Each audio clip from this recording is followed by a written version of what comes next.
welcome to Resources. Could I ask us all to rise, and Representative Gould will lead us in the pledge.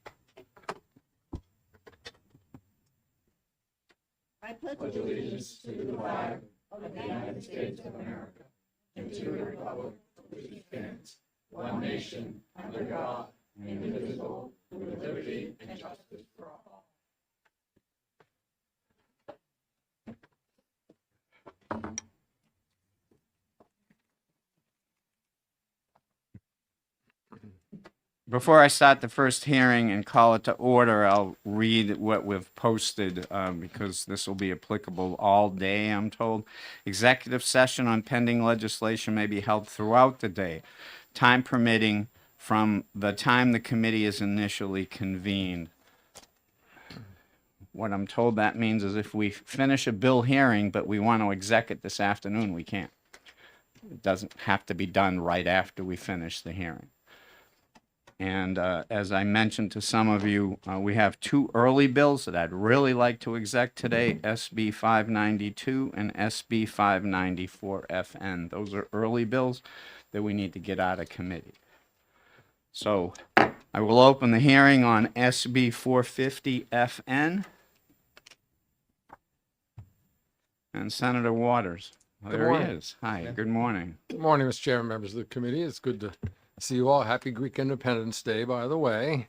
And I'm here to introduce, I'm Senator David Waters, District 4, and I'm here to introduce Senate Bill 450 relative to a state parks pass pilot program for community mental health centers. I bring this bill before you because this proposal does recognize the significant mental health benefits of outdoor recreation, particularly access to parks and other natural spaces. And research across the country and other states who have undertaken similar programs shows that time spent outdoors can reduce stress, anxiety, and depression, and can support overall mental wellness. And you know, when I go to the North Country, I feel pretty good. So,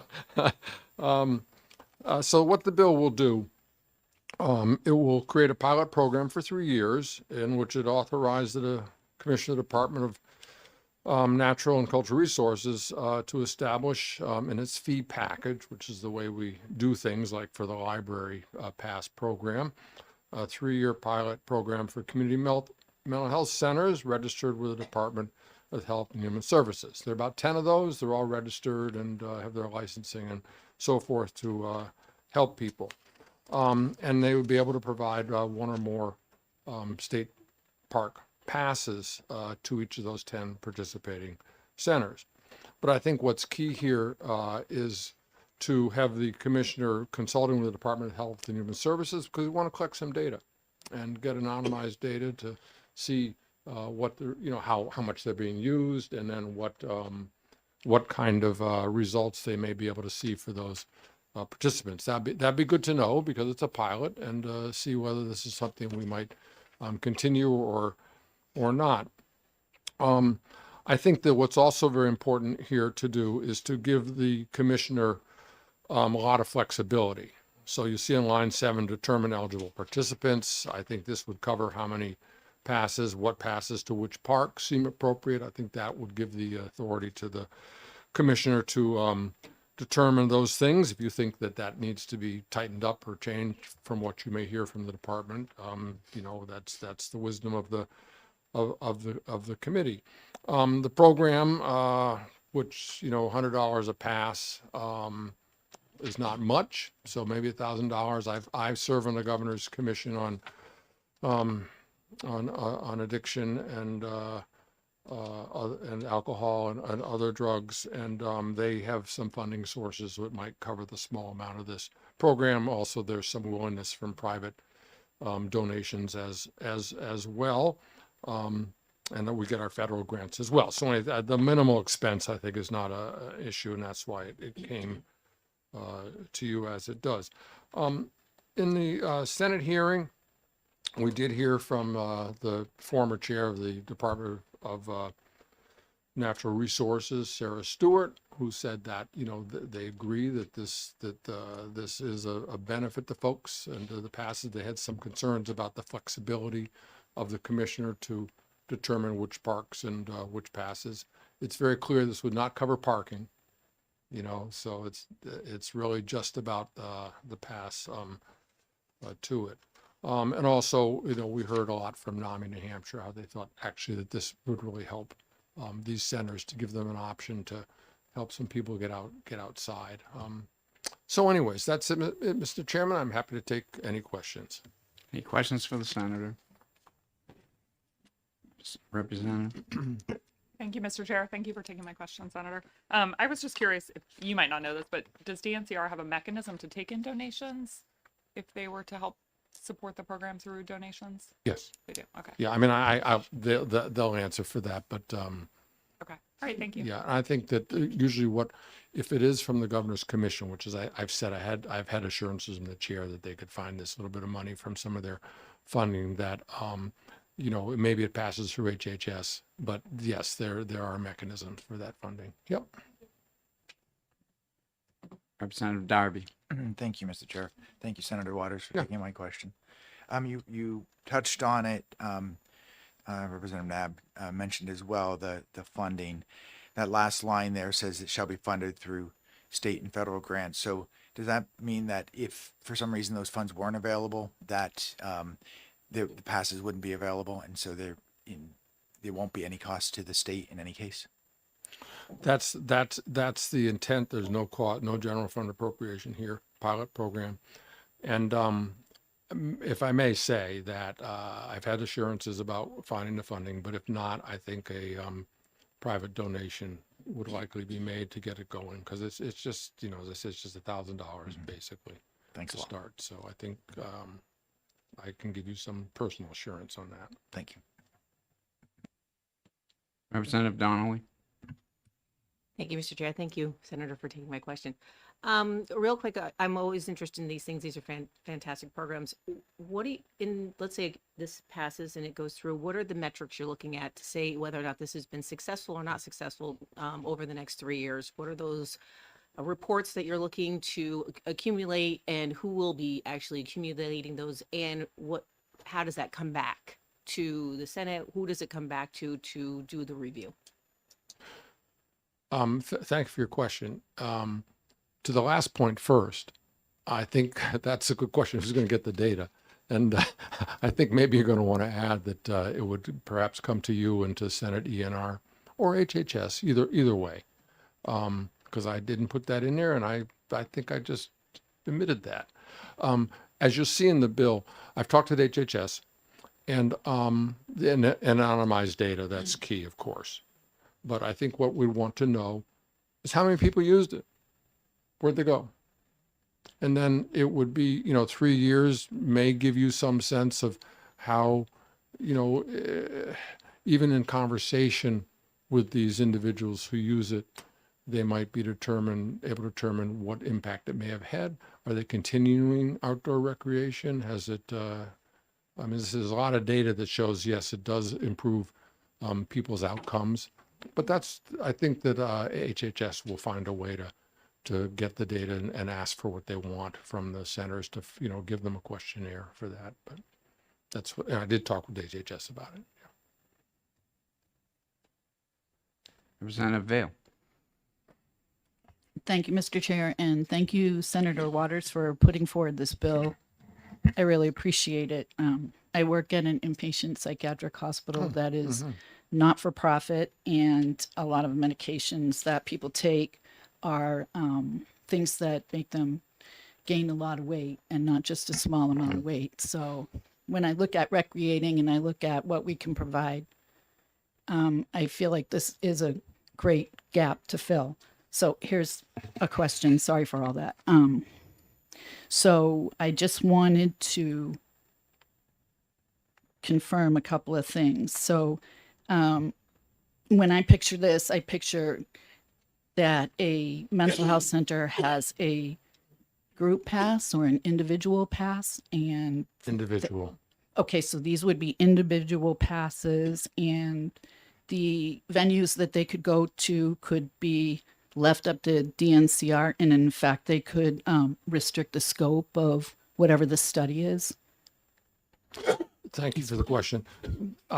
Yes, I think that the language here gives that kind of flexibility for the cooperation with HHS to determine the scope of the study, and also gives some flexibility to the Natural Resources Department to determine which parks and how the, you know, and I said that which participants, there'd be some cooperation there with the community mental health centers. I mean, just 10 of them, you know, so I think the conversations would be quite possible, but I wanted to make sure the director of natural, you know, the commissioner of natural resources would have the flexibility needed to, it's a pilot program.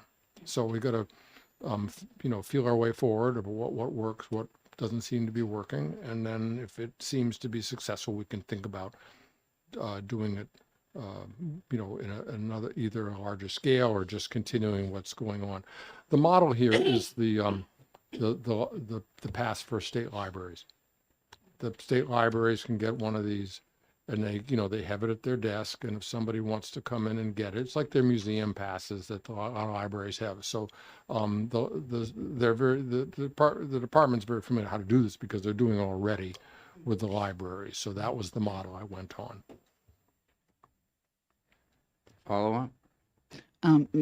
Thank you for recognizing me, Mr. Chair. It's not a follow-up. It's kind of on another. So when you're presenting what you just said to me, DNCR would collaborate perhaps with mental health centers, and mental health centers may very well be able to help appropriate grants. So they would be able to accept these donations or grant money. And the way this looks, I want to say it's built upon a previous bill, and it looks fantastic. So that's all I have to say. Yeah, and thank you. If I may comment on the previous bill, as some of you may recall, I also thought about it including recovery centers, and that created some issues. So I thought, let's get started with the mental health centers, because there seemed to be no objection to that. And I, you know, I'm going to keep working on. I mean, I'm going to keep working on this. If we pass it, I will, you know, certainly continue and feel, you know, because I'm on a governor's commission, to feel responsibility to work with the departments, HHS and natural resources, to, you know, just see, you know, as they put it together, and the funding. Senator, Representative Vail and I sit on the advisory board of the state parks, and although I am an old man, I remember us discussing either here or there about this an incident about letting people come in that on not individual passes, but buses, because we discussed that there could be 40 people from the institution in a bus to come in.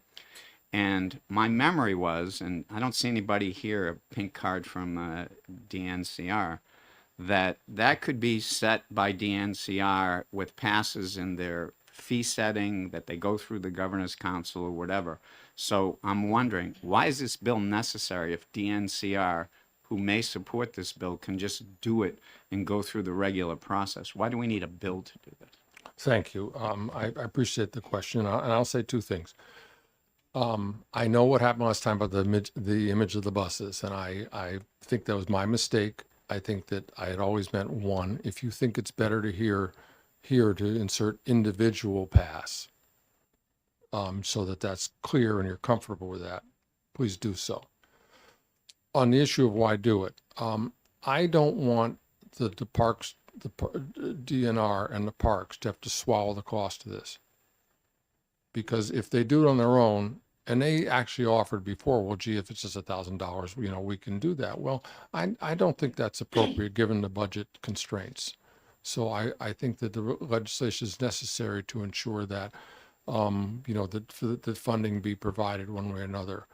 And then secondly, because it's a pilot program, I think that we need legislative authorization to say that the departments will get some data, see what's working or not, because otherwise I don't see how the parks department, you know, how the parks would really be able to judge whether something's working or not.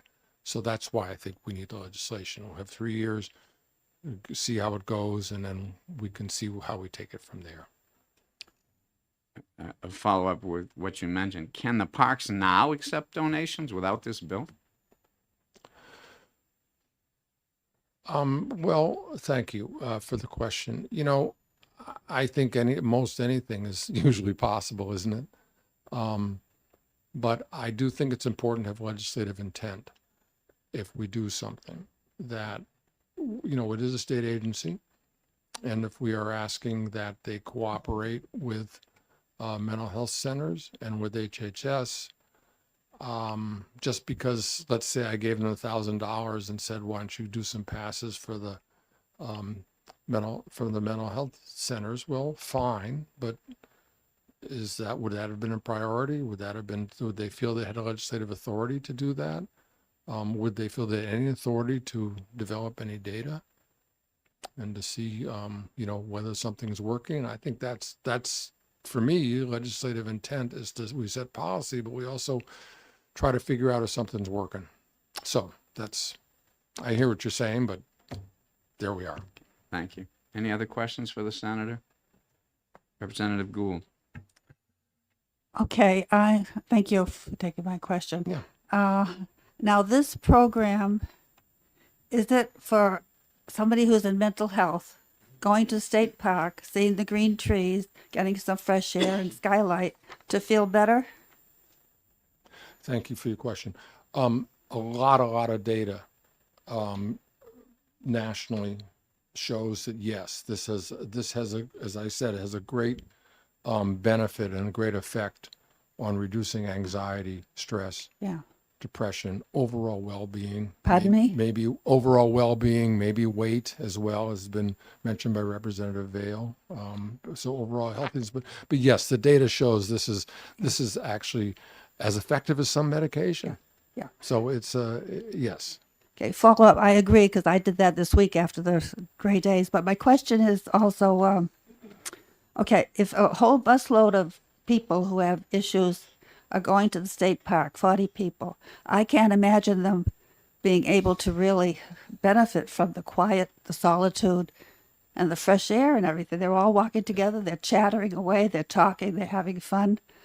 So I think there is a difference between the individual pass and the bus pass. Do you have any comment about that? Thank you. And as I said, the intent of the bill had always been to be an individual pass for an individual.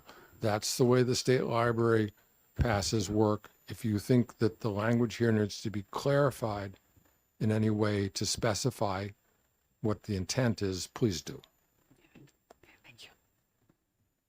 Thank you. Any other questions for the senator? Seeing none, Thank you very much. Senator. And I guess I'll see you later. Thank you. Our next speaker, Holly Stevens, naming NH. And that's the last pink card I have on the.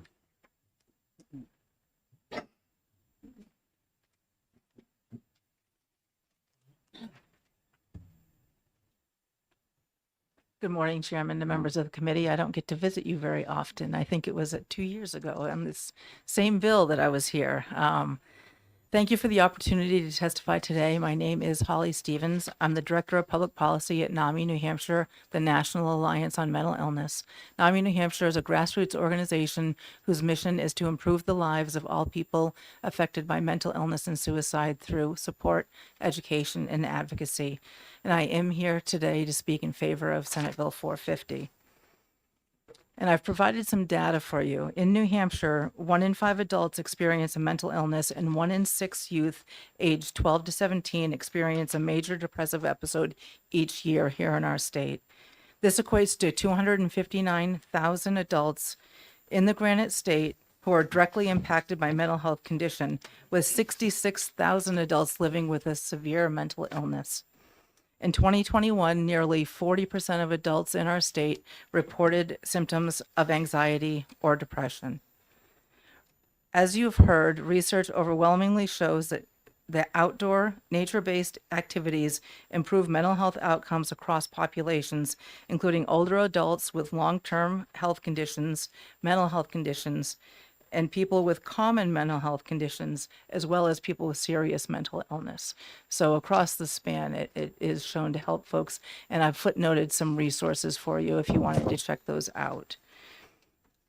Studies have found that nature-based interventions, including forest therapies with an emphasis on immersion therapy, immersion in nature have a significant effect in the reduction of symptoms for depression and anxiety.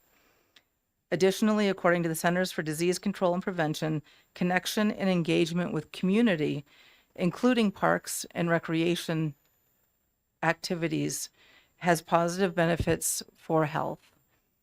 These benefits include improving people's ability to manage stress, anxiety, and depression. So connection with engagement and community also reduce the risk of serious illness, which does include mental illness. There are 10 community mental health centers in New Hampshire, and in 2024, that was the last report I could find of theirs. They had served almost 54,000 unique individuals in our state. They primarily serve as a safety net in our communities for children and adults being treated with mental illness or emotional disorders. And in fiscal year 2024, 74% of their revenues came from individuals who had Medicaid. Many individuals who are served by the community mental health centers are either on Social Security disability or supplemental security income, and they do not have extra money at the end of the month to actually visit a park if they wanted to. So these passes could be vitally important for them to be able to actually experience the parks in their communities. Knowing that many people receive services at the community mental health centers that would be unable to afford admission to our parks, and knowing that research shows the strong correlation between mental health and nature, Senate Bill 450 would have a positive impact on those receiving services at our community mental health centers. And for those reasons, we do support this bill today, and I'm happy to take any questions. Any questions for the speaker? I don't see any. Thank you very much. Thank you very much. Is there anyone else that wishes to speak on SB 450 FN? I'll ask one more time. Is there anyone else to speak on SB 450 FN? Don't see anybody approaching the table, and Representative Sargent's going to tell us about the blue sheets and the online. Yeah, on the blue sheet, there is 1 in favor. And then online, there are 7 in favor, 1 opposed. So Okay. online was 7 in favor, 1 opposed.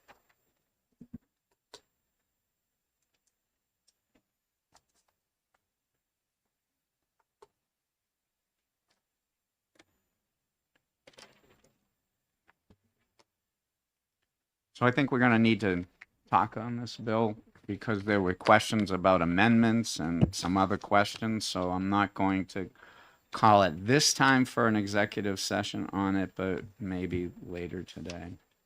So we'll move on to the next bill on the calendar. 2 minutes.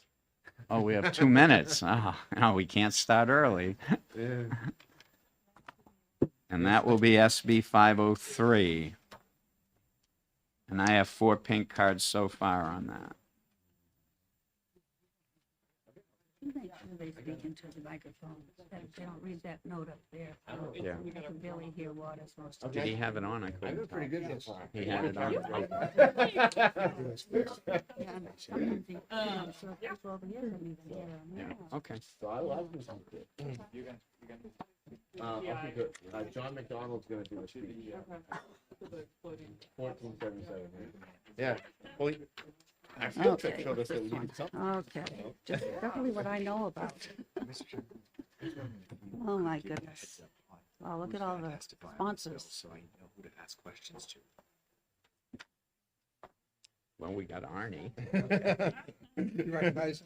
Mr. Willett, who's always talking, Huh. Matt Mayberry from the Builders Association, That's interesting. and Jason. Yeah. Already. It looked like all the Republican sponsors of this. No, Arnie's going to introduce it. Huh.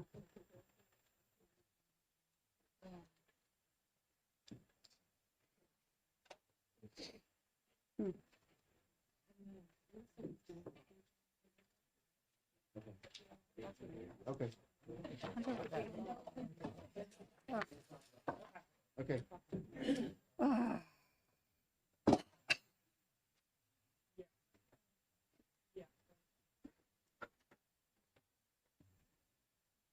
It's now 10 o'clock, so I'm opening the hearing on SB 503 relative to the use of spruce pine fir lumber.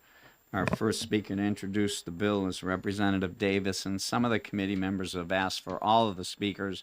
Can you make sure you turn your mic on and speak into the mic, because some of the members can't hear you when you're speaking at the desk. Very good. Representative Davis. Good morning, Mr. Chair, members of the committee. I'm happy to speak here today. For the record, I'm Representative Arnold Davis from Coos District 2. I'm here to introduce Senate Bill 503 for Senator Roachford, who couldn't be here today. What this bill does, this bill clarifies that New Hampshire grown spruce pine and fir lumber graded as SPFS may be used, whereas SPF is specified under state building codes. It also recognizes that SPF and SPFS are the same species grown in substantially identical climates, differing only by international grading designations. This bill maintains all existing safety standards and requiring building and inspectors to rely on the published design values for the actual lumber used. It preserves full architect and engineer direction to require higher strength materials where needed. And lastly, explicitly allows continued use of Canadian grade SPF. This bill adds options. It does not ban anything. This is about fairness, not shortcuts.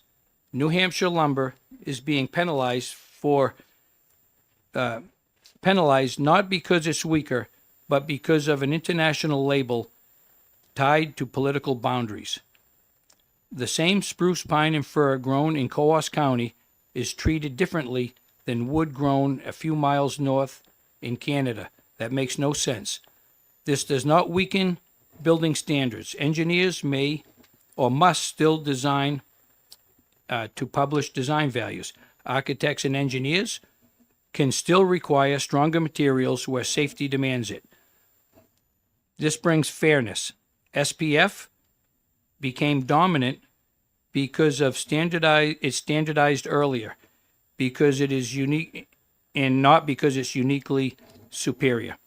Codes, span tables, and software were built around SPF for convenience, not because alternatives are unsafe. This helps New Hampshire's forest products economy. It levels a playing field. New Hampshire sawmills, loggers, timber owners, all have a better shot.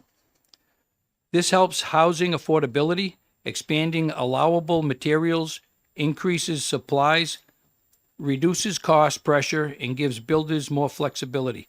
This bill is limited in scope. It applies only within New Hampshire. It applies only to lumber harvested and milled here, and it uses latitude and climate, not national borders, as a rational basis. This bill is pretty simple, and frankly, it's been a long time in coming. New Hampshire grows spruce, pine, and fir in some of the coldest, northernmost climates in the United States. In fact, large parts of Coos County sit further north than areas of Canada where lumber is automatically gets stamped as SPF. But because of how international grading rules evolved, this same wood, same species, same climate, same density, gets treated differently once it crosses an invisible line on a map.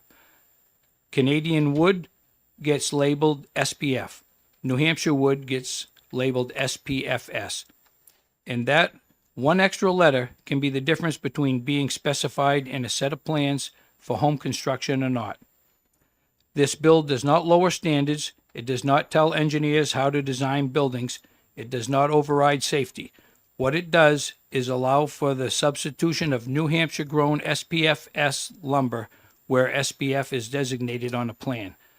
Under this bill, designers and inspectors still use the published design values for the lumber it's actually installed.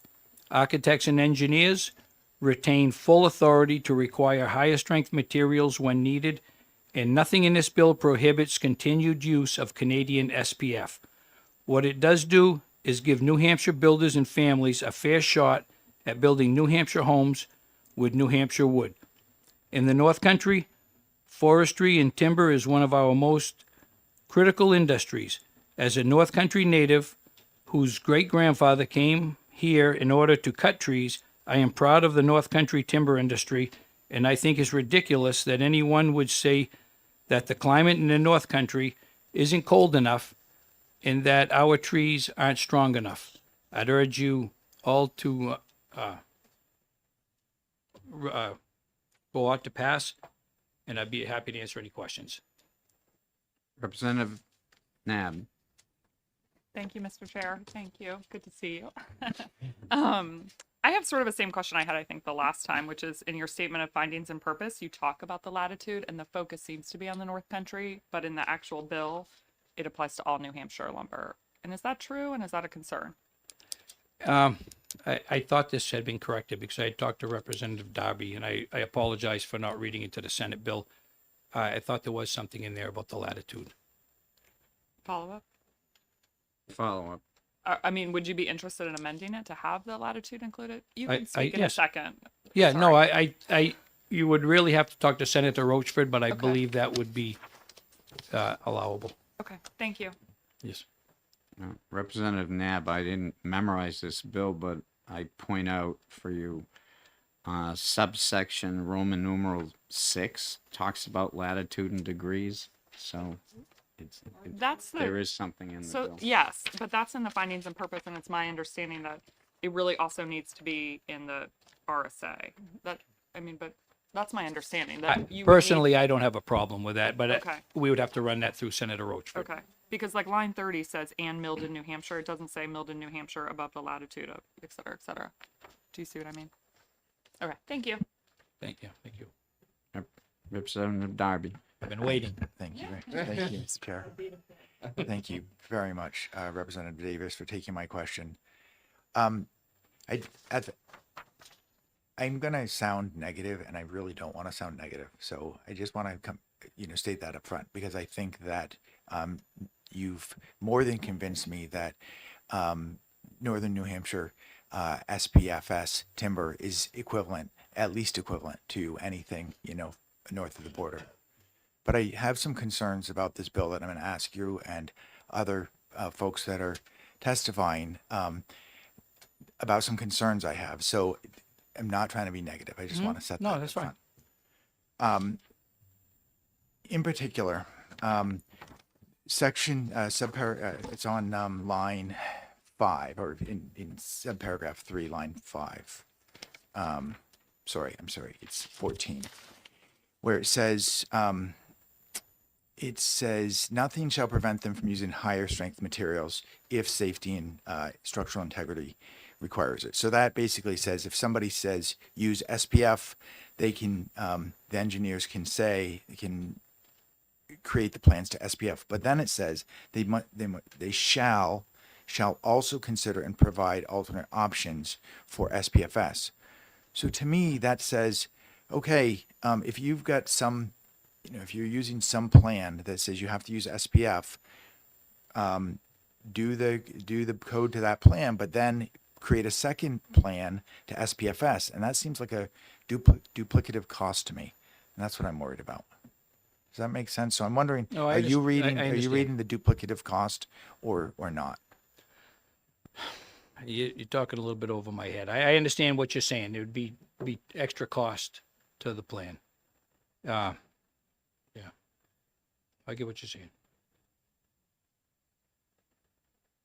Any other questions for the representative? Seeing none, thank you, Representative. Thank you. I feel like I got let off easy here. It's early. Representative Willett. Also from Coos County.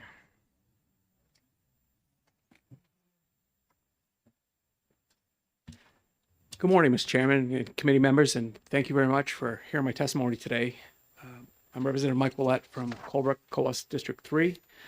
I'm sure that most of you have had your fill of SPF, SPFS, going back to HB 1204. And so I'm going to be very brief. A couple things, just so you know, we talk about climate.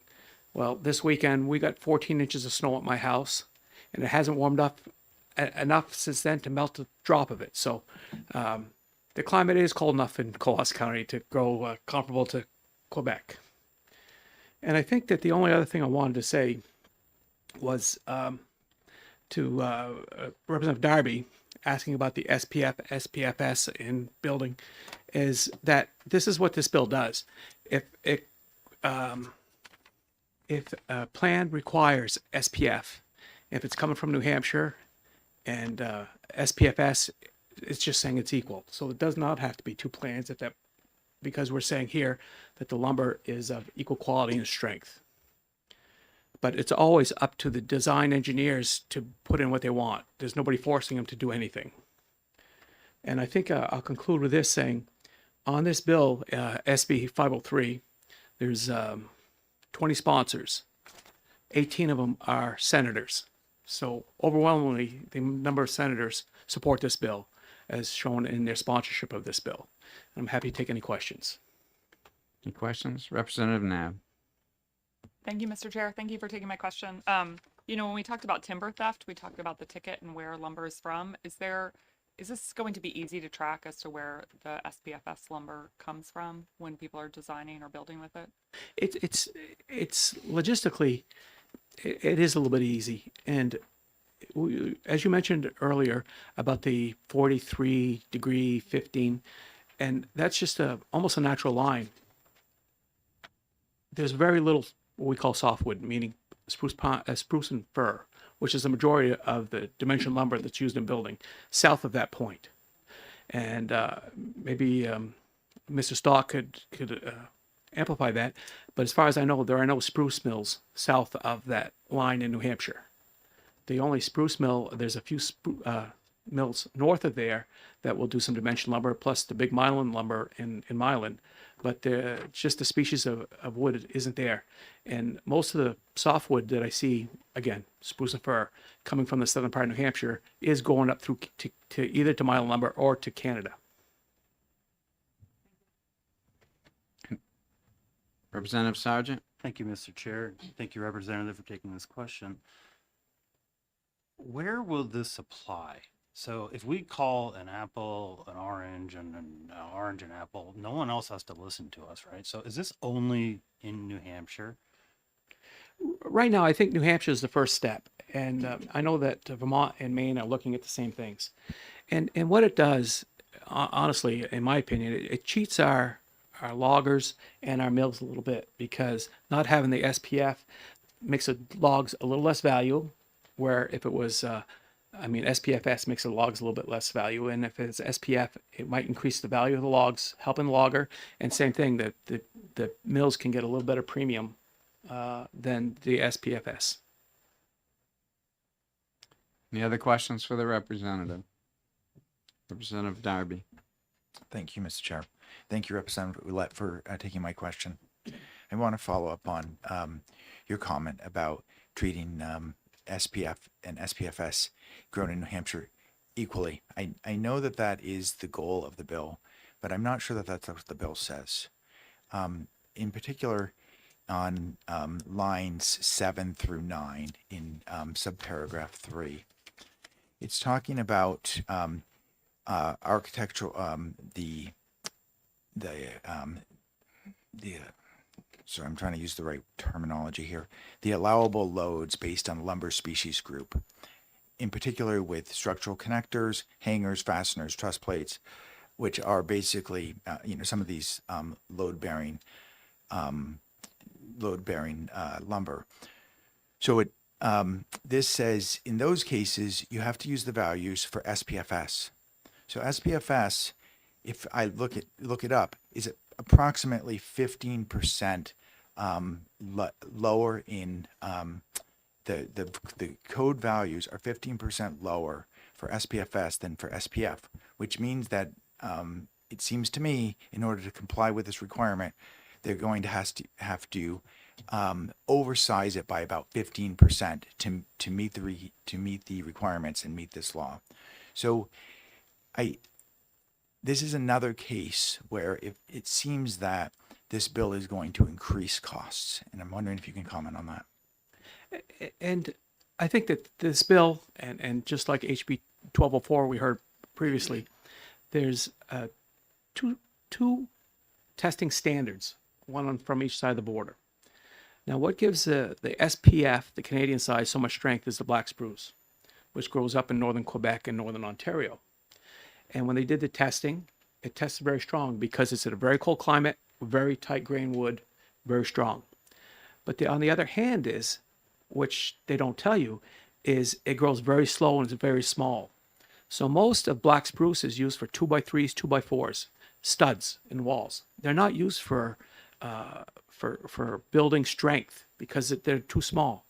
So if you put apples for apples, the SPF that we're growing here in New Hampshire and the SPFS and the SPF that they're growing in Quebec is the exact same.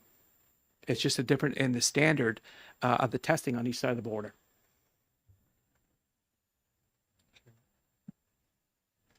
Representative Taylor. Thank you, Mr. Chairman. Thank you for taking my question. If I recall, the Canadians' rating is a mean number, and the American ratings is the lowest value of that rating. So that would, in my mind, mean that on the average, the American lumber would be stronger. Is that a correct assumption? It could be. It really could be, because in the New Hampshire, or so I should say in the United States and the Northeast, we include red pine in our standards, which is not a very strong wood, and the Canadians exclude it in their standard. So if you look at really spruce, pine, fir, the dimension lumber for house building, 2x6, 2x8s, 2x10s, 12s, they're equal. There's no difference.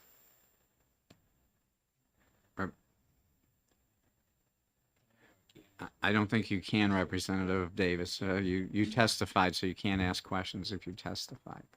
But thank you for trying.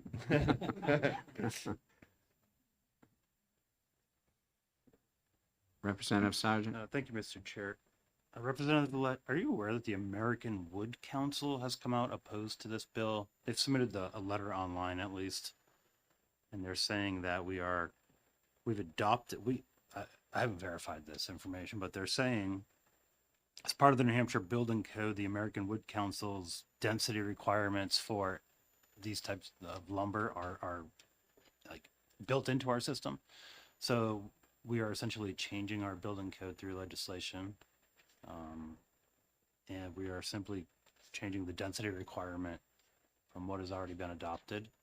And so they recommend that we vote this down. Do you have any response? Do you know anything about the American Wood Council?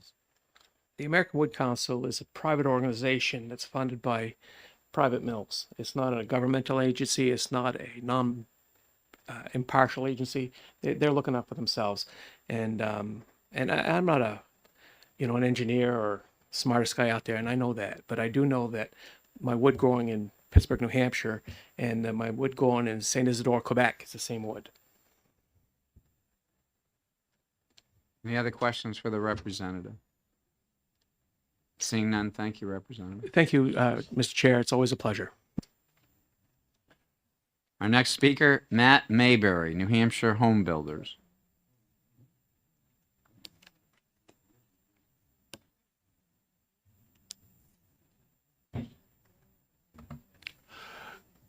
Good morning, Chairman. Good morning, Representatives. My name is Matt Mayberry. I'm the CEO of the New Hampshire Home Builders Association. Thank you for your time. It's a great day to be in New Hampshire. The New Hampshire Home Builders strongly support this bill. We worked with the sponsors on drafting the language, so I'm real familiar with it. I'd like to jump right in by saying we would love and welcome the addition of the latitude, which is about Tamworth, Madison. For those, if you don't know your latitude and longitudes, north. We'd love to see that in that findings. But also, if it's the committee says all of New Hampshire, we'll take that also, please. This is a New Hampshire jobs bill when it comes right down to it. What we're asking for are architects and engineers to provide the consumer the option to choose New Hampshire wood or Canadian wood. Because right now, the consumer is getting one option, Canadian wood. When we talk about the cost offset, it's covered by tariffs.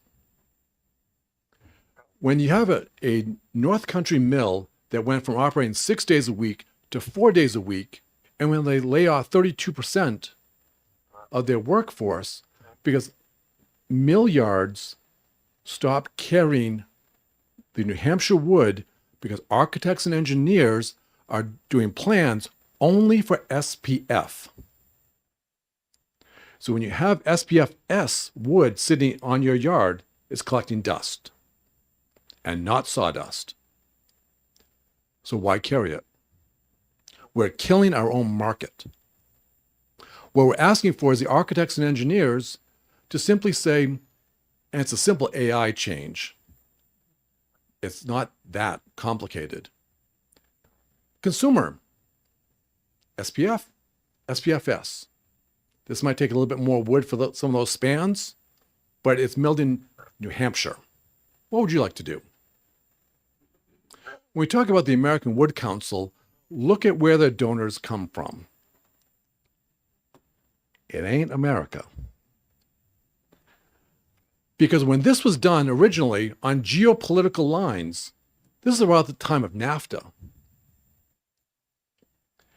And surprise, surprise, Canada got a better deal out of this.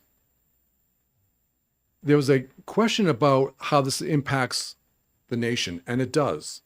Once again, New Hampshire will be first in the nation of saying we value our American lumber. We value New Hampshire mill yards. Our friends in Maine, that are much higher in latitude than we are, New York, Vermont, and North Dakota are all looking to see what we do with this. Because what has to happen is the U.S. Department of Commerce has to change that lumber grading. It can't come from us. At the end of the day, we're just asking or directing architects and engineers to provide an alternative to the consumer and let them decide. Should you pass this and should this become law, we shall talk to our federal delegation. We already have. Representative Davis has already talked with them. They're on board. They're in. This is a New Hampshire Jobs Act. And we're going to persuade U.S. Department of Commerce to change how they view lumber across our northern borders. This will have a national impact should you decide to pass that.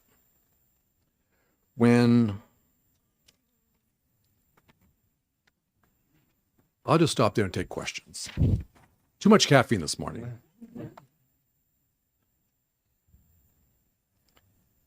Before I ask everybody else, and I know this will come up, but you said you worked on the drafting of this bill. The questions come up under subarticle Roman numeral 5V, line 12 and 13 and 14.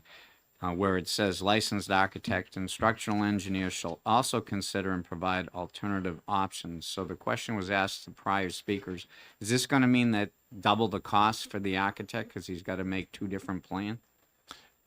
I'm not an architect nor an engineer, and I can't speak for them. But with the advent of AI and computer programs, it's not going to take that long.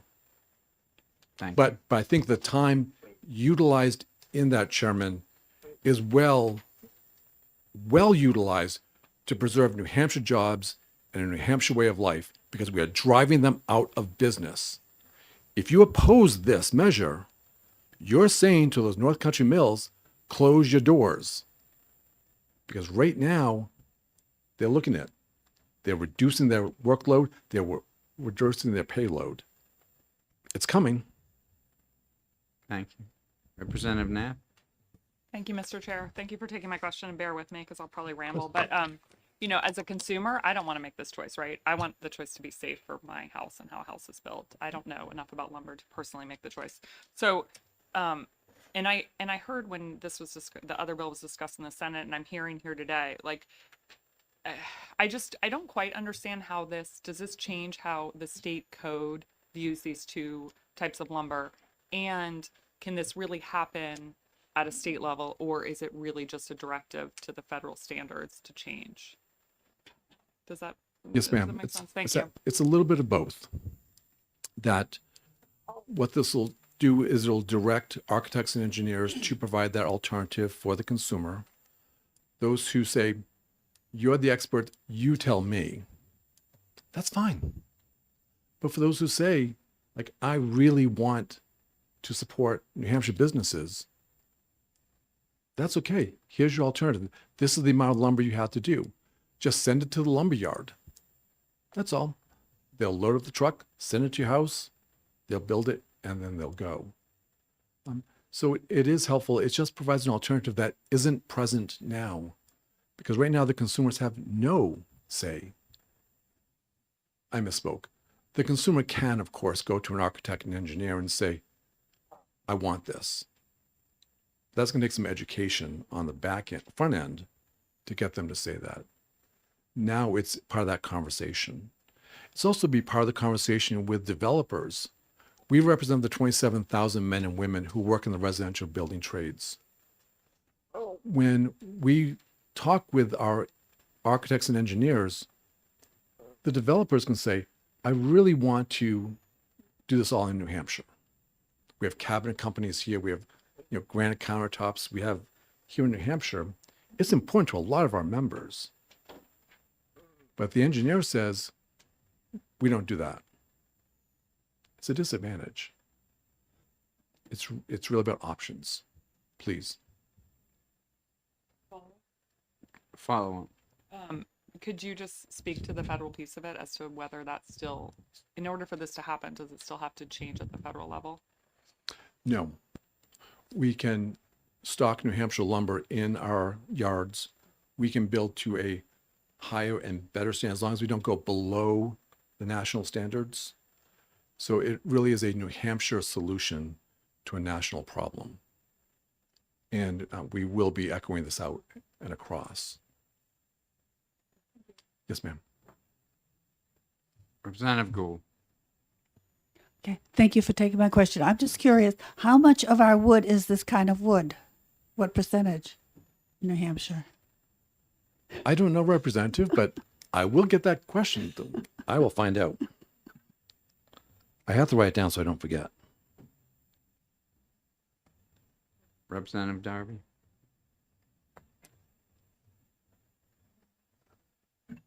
Thank you.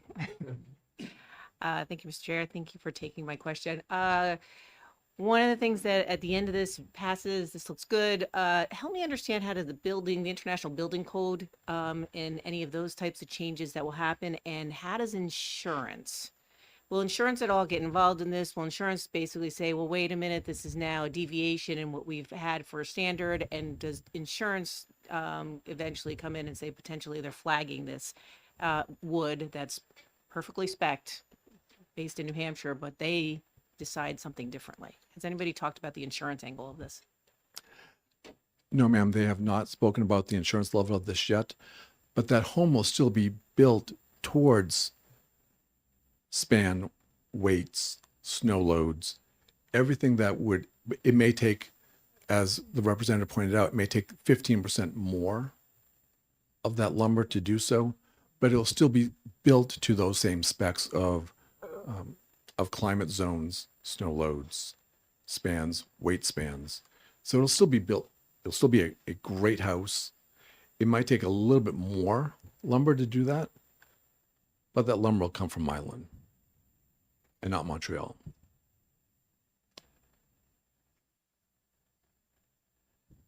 Representative Darby. Thank you, Mr. Chair. Thank you very much for taking my question, and thank you for the statement that this is a New Hampshire jobs bill, which is what I agree what it is, which I support. But I would like, this is sort of a specifically asking to you, representing the New Hampshire home builders. So, lines 29 and 30 talk about using SPFS that's milled in New Hampshire, that's harvested and milled in New Hampshire. And then sections, subparagraph 4 IV on line 10 says that municipalities shall accept the native lumber certificate or the grade. So what this is basically saying, as I read it, is if I've got SPFS lumber built in New Hampshire, and it's not one of the categories under subsection 5, subparagraph 5, it's basically just a stud, then I can use SPFS wherever SPF is used, because it's not the, it's not the, all those other categories, specific categories. I said, sorry, it's subparagraph 3, connections, hangers, fasteners. So if it's just a stud, I can treat SPFS grown in New Hampshire as SPF As long as it has that harvested certificate. in New Hampshire. Yes, sir. So now I'm a municipality, and I think it's municipalities in this state that enforce the building codes in most cases.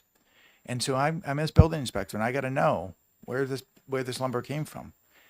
And I don't know how they're going to do that if it's just a house, because it's not on the lumber stamp. I looked at a whole bunch of lumber stamps last night. There's nothing that says it's grown in New Hampshire.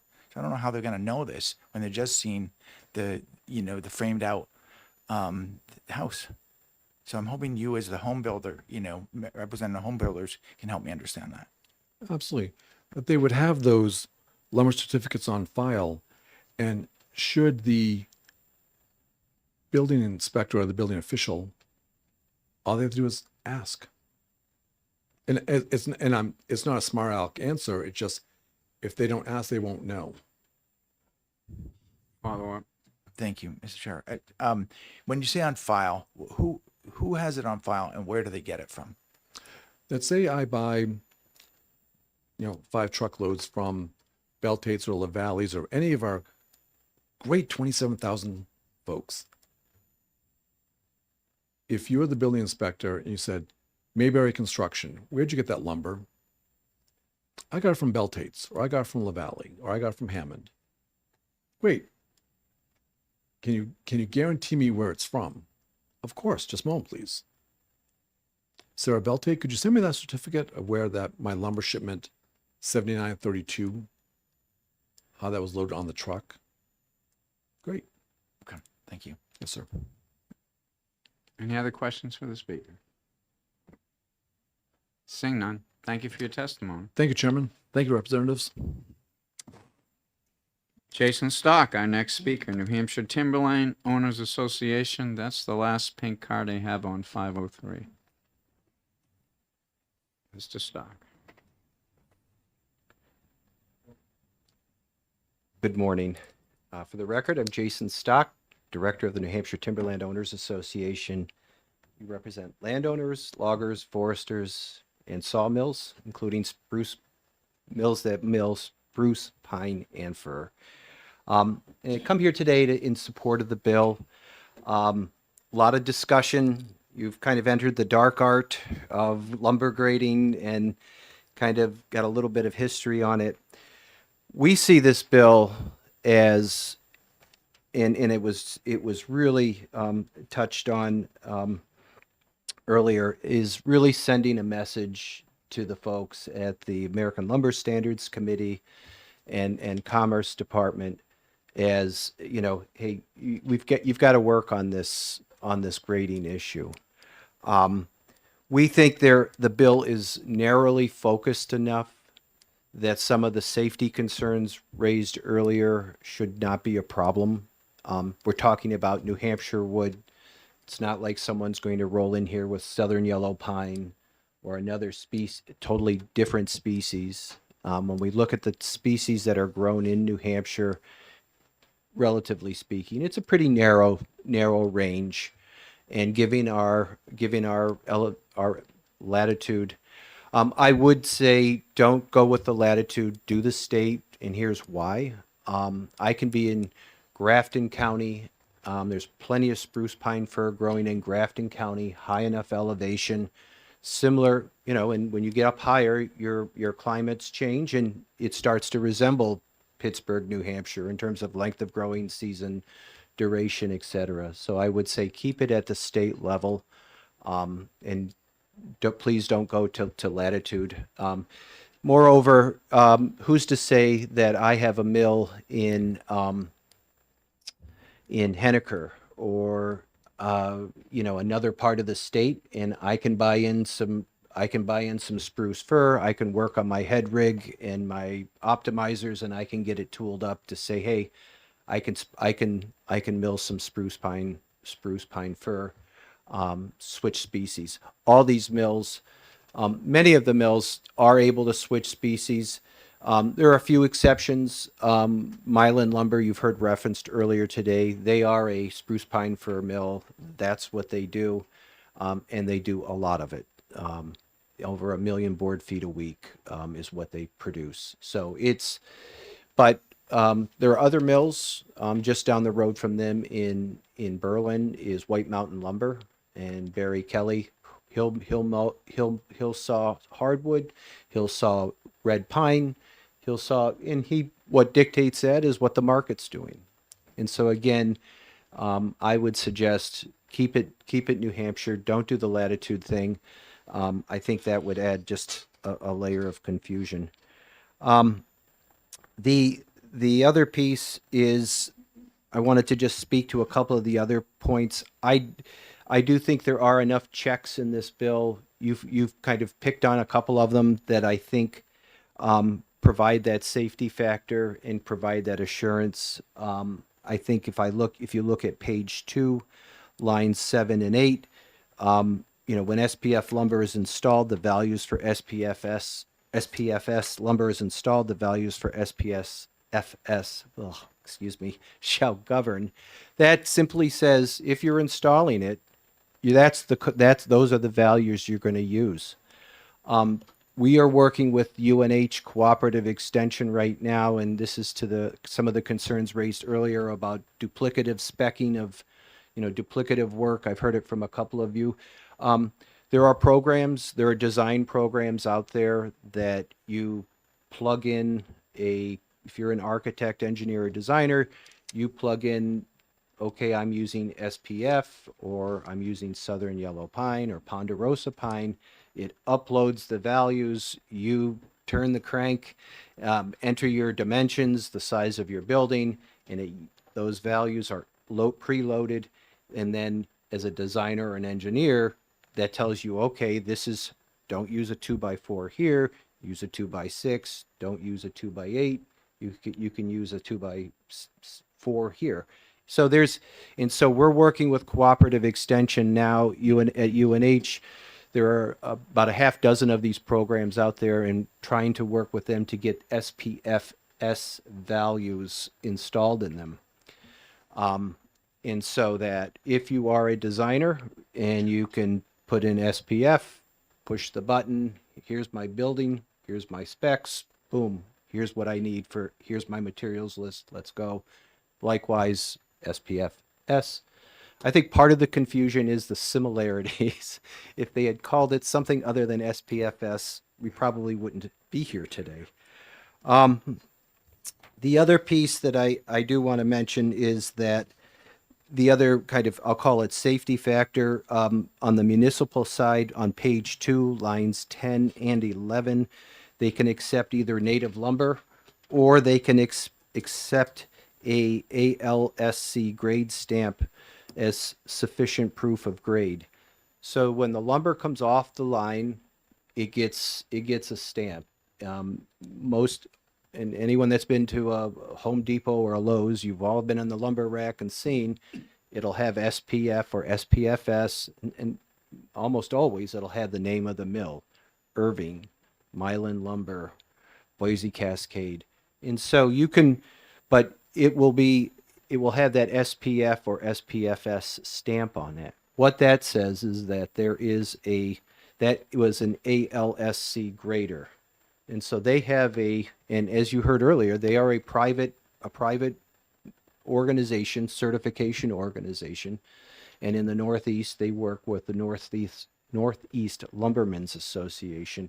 They create the standards, they do the grading, and they actually track where they do track, the lumber produced, so that if I'm a mill in Canada and I buy a bunch of spruce pine fir from New Hampshire, they will actually look, and they do regular periodic audits to make sure that I am inventorying this, so that I'm not mixing and trying to sneak in some south of the border lumber and calling it Canadian lumber. So there is a process. It is out there, and I think it has the checks and balances to ensure that you're not going to run into the safety issues.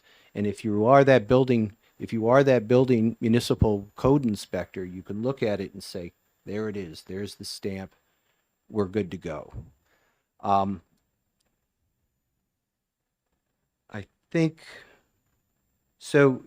Just to wrap up, I think this bill is narrowly focused enough that it's not going to disrupt markets.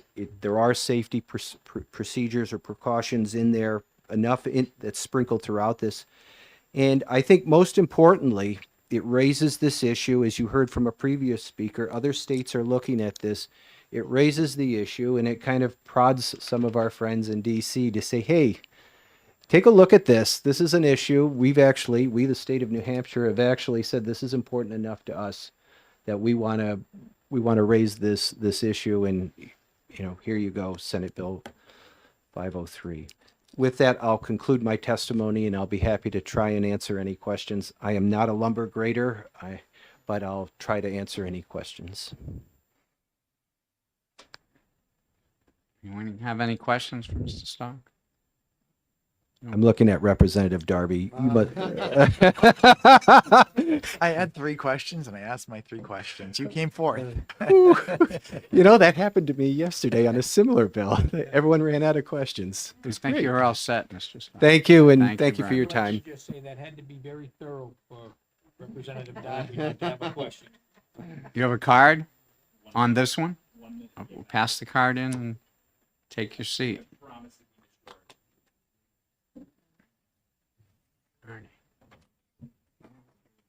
Morning, Chairman, members of the committee. My name is DJ Burke. I'm here on behalf of the Business and Industry Association of New Hampshire, State's Chamber of Commerce and Manufacturing Association. I am here to make one point in support of this bill, and I promise to keep it as short as possible. So BIA is in favor of this bill as well for the reasons that have already been stated today. I won't reiterate them, but again, we see this as a good bill for New Hampshire jobs, for New Hampshire families, for New Hampshire workers. And I just wanted to show one thing quickly, which is a map.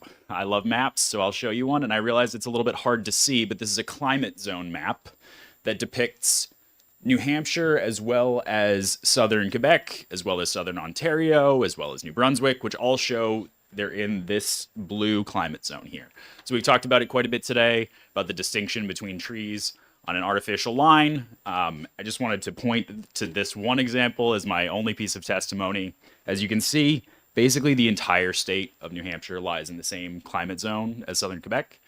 There's a small piece of southern Rockingham County, which is in a different one. But again, if you would like a closer view for yourself, North American climate zone map, and it's the first link that you'll find. But again, I just wanted to reiterate, I mean, the southern portion of Quebec, where we're talking about here, where a lot of this lumber is sourced that's different from the American stuff, that is where the majority of the people live. It's where the majority of the mills are. And again, I just wanted to point to this, that the distinction is one that is man-made. It is, again, if you look at the climate, all extremely similar. That is the conclusion of my testimony. Thank you. Will you take question? If there are any, yes. Any question? Don't see any. Thank you Thank you. very much. Have a Is great there anyone else that wishes to testify on SB 503? I'll say again, anyone else to testify on SB 503? I'll say anyone approaching. Representative Sargent, we got the blue sheets in the online.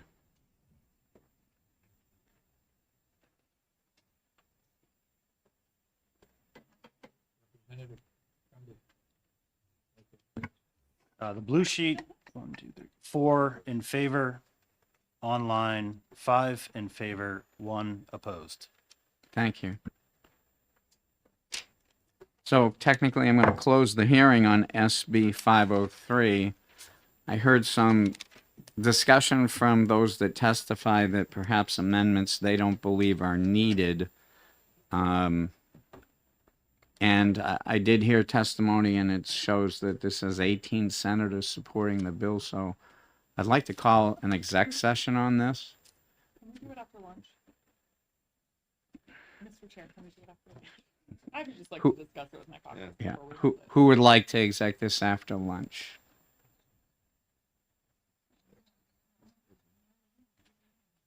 Out of courtesy, I'll call this after lunch, and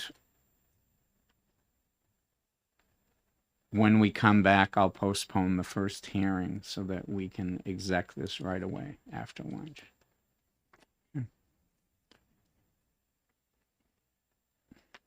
So it's after 10:30. Thank my vice chair for reminding me. It's, I open the hearing on SB 522, reestablishing the commission to study the economic impact of the arts and culture in New Hampshire. Representative Willett. Representing Senator Rochford, probably to introduce the bill, I assume. Correct, sir. As everybody knows, I don't have much culture, so this is the strong bill for me. And I'm doing this for Senator Rochford, who couldn't be here today. Basically, SB 522 is a very, very clean, straightforward bill, and it establishes a temporary commission to study the economic impact of arts and culture in New Hampshire. And it's going to bring together legislators, state agencies, arts and tourism stakeholders to provide a broad perspective of what it does to our economy in the state. And we're going to talk, the group will talk about jobs, local economies, and the tourism and economic development that has to do, again, with, arts and culture.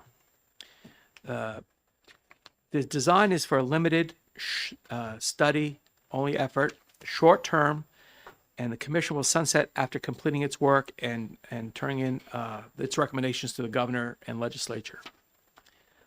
Again, this SB 522 is about gathering data and recommendations to better understand the potential strengthen the role of arts and culture in New Hampshire's economy. Any questions for the representative? Representative Gould. Thank you for taking my question.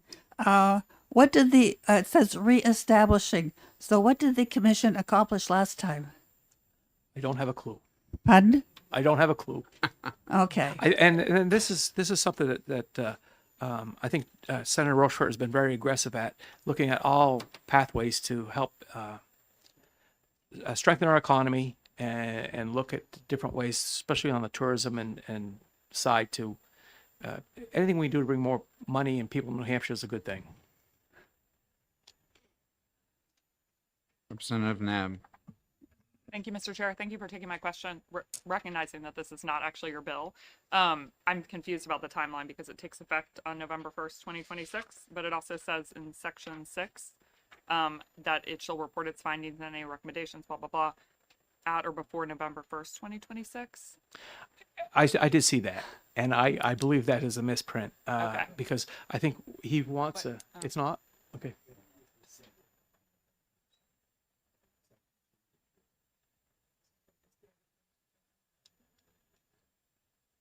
Okay.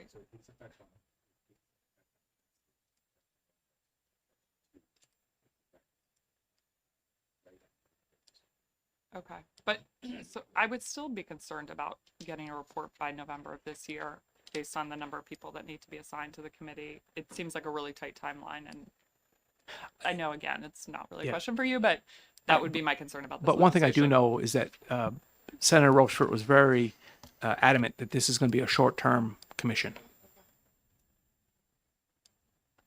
Representative, anyone else besides Representative Gould? Representative Darby? We'll Thank- come back to thank you, you, Mr. Representative. Chair. Thank you, Representative Roulette, for taking my question.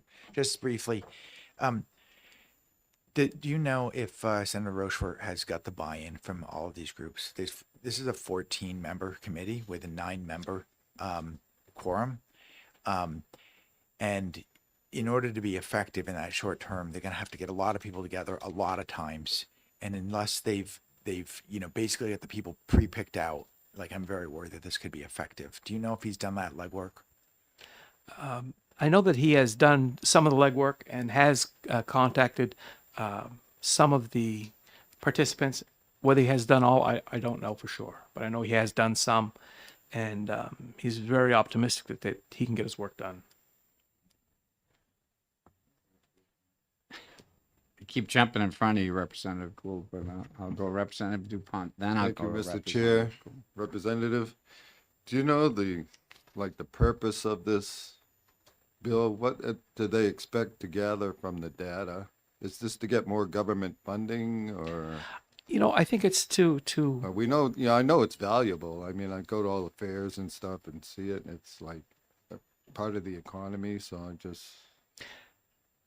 I don't know I don't see personally a the purpose to exact it. goal, but what I think it is, you know, as we look at the tourist industry in New Hampshire and the state of New Hampshire through their bureaus, how much money they spend on advertising, attracting people. And I think that, you know, that they want to make sure if this is a significant addition or a significant part of the tourist economy, that they're getting their cut of the tourist advertising money and that sort of thing. But that's what my guess is. Okay, thank you.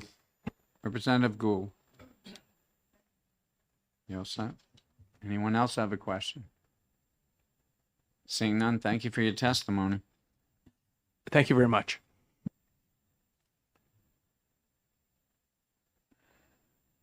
Mary McLaughlin, New Hampshire Council.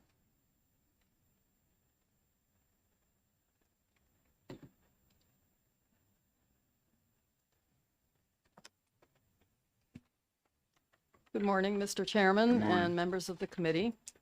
My name is Mary McLaughlin. I'm the interim board chair of the New Hampshire State Council on the Arts. I live in Bedford, so I appreciate your questions. And I am here to testify in support of Senate Bill 522. I also served as a member on the 2015-2016 Study Commission to study the economic impact of the arts and culture in New Hampshire, so I can probably answer some questions on that for you. The arts and the creative culture sector is an important pillar of the community, of our state's identity, traditions, and history, and it is an important resource to all 234 cities and towns across our state. It is part of what gives New Hampshire its unique identity. It includes libraries, museums, craft fairs, theaters, music schools, dance programs, film festivals, after-school programs, and programs for veterans and older citizens.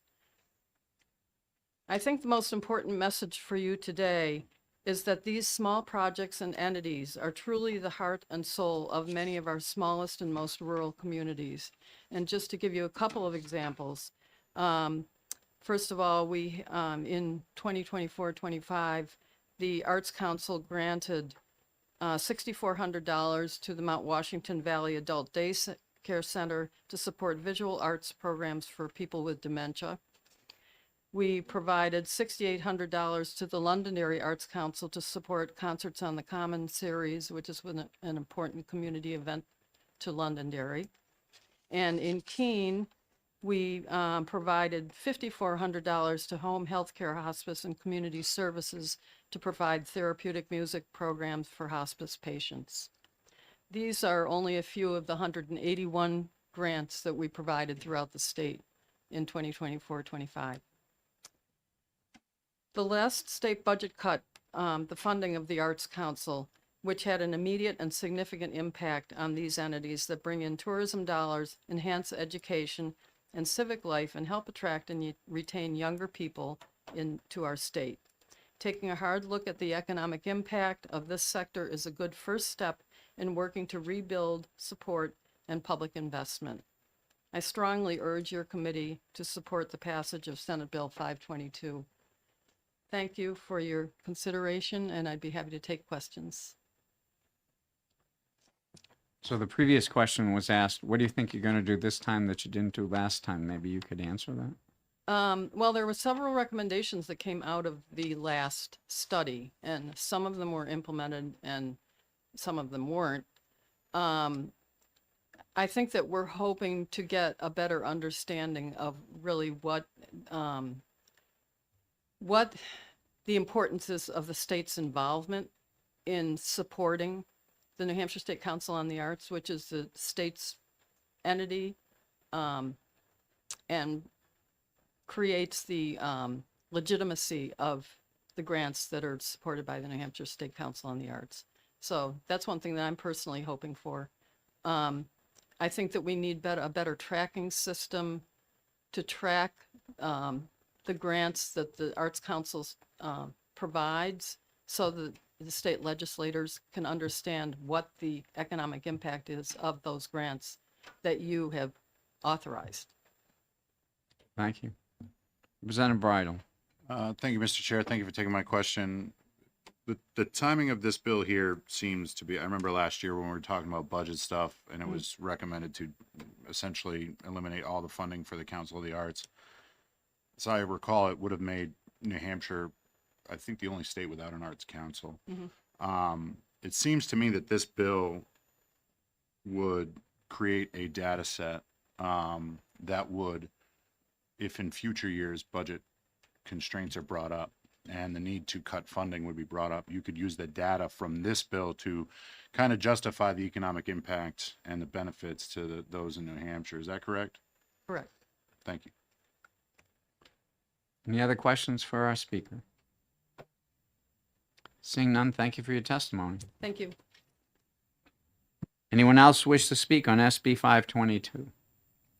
Is there anyone else that wishes to speak on SB 522? We'll ask for the blue sheets on the online from Representative Sargent.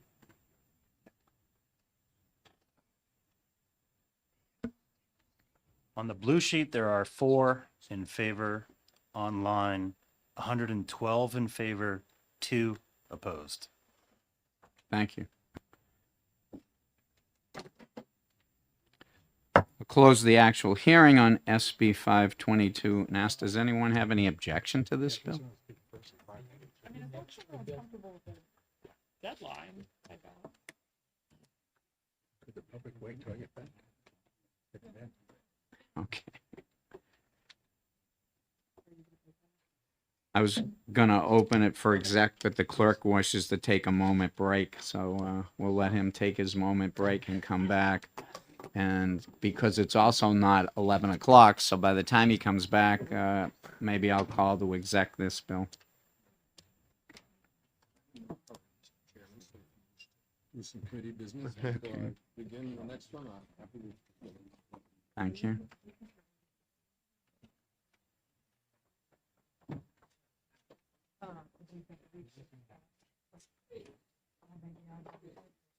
You know, like this bill has like the where we could add like the board of finance to our commission. There should be specific things they're going to.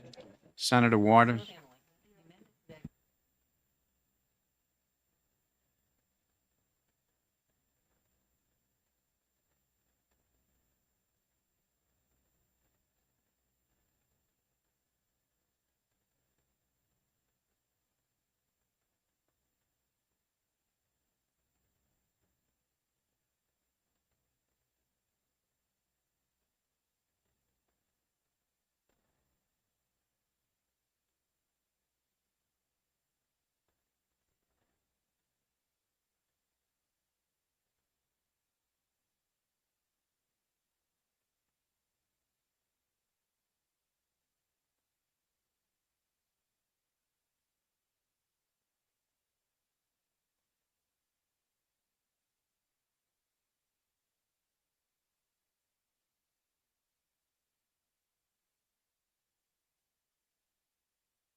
the meeting on SB 592, which is an early bill, I'd like to open an exec session on SB 522, reestablishing the commission to study the economic impact of the arts and culture in New Hampshire.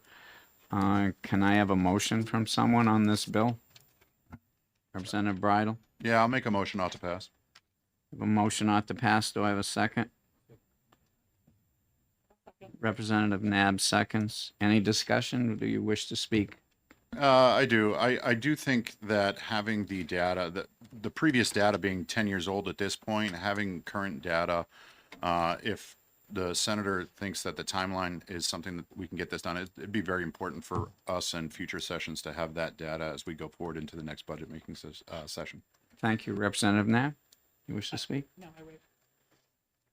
I'll just make one comment. I know that it has been suggested for us not to establish commissions if not necessary.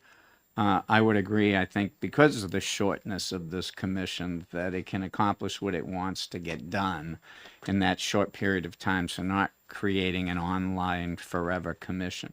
And based upon this bill, if they don't finish it, then I can see that they could put another bill in that says extend it like they did. So I'm going to support that also. Anyone else wish to speak on the motion? Representative Vale.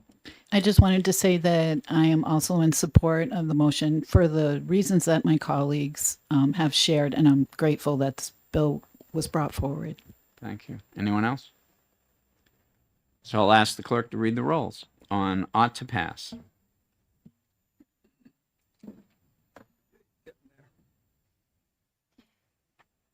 Representative Dunn, Yes. Representative Gould, Yes. Representative Davis, Yes. Representative Donnelly, Yes. Representative Bridle, Yes. Representative Dupont, Yes. clerk votes yes. Representative Tremblay, Yes. Representative Nab, Yes. Representative Vale, Yes. Representative Baldwin, Yes. Representative Darby, Yes. Representative Ryan, Yes. Representative Bucco is absent. Representative Sergeant, Yes. and Mr. Chairman, Yes. 15-0. 15-0 consent. So we'll put that on consent. And Representative Bridle, can I have your report by Friday night? Yep. Thank you. Why can't we do them all like that? We'll see you after lunch, Representative Davis. It's after 11, so I'm going to open the hearing on SB 592, new title, Enabling Regional Conservation and Energy Resource Planning for Habitat Strongholds and Wildlife Corridors, and creating a commission to study transferring ownership of the Winnipesaukee River Basin Program to an alternate authority. Remember, this is an early bill, so I'm hoping either now or this afternoon we might be able to exec it, I hope. Introducing the bill, Senator Waters. Senator. Thank you, Mr. Chairman, members of the committee. I'm back. I'm still Senator David Waters from District 4, introducing Senate Bill 592.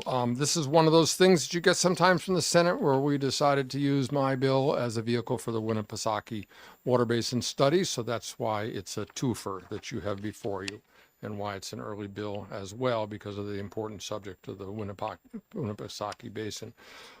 So to start first with the wildlife corridors and habitat part, this legislation recognizes that particularly for, whether it's wildlife like moose, bobcat, native deer, even some fish species, that we have done a lot of good work on making sure that these, that these animals are available for hunting and for other recreation, as well as preserving other non-game species as well. New Hampshire has really for many years taken an important look at wildlife corridors and habitat stronghold. If you look at the newest 10-year wildlife action plan, you'll see how centrally wildlife corridors and habitat stronghold are present on that. And so what this bill attempts to do is to help expand somewhat the local knowledge that is available for particularly transportation planning. We passed Senate Bill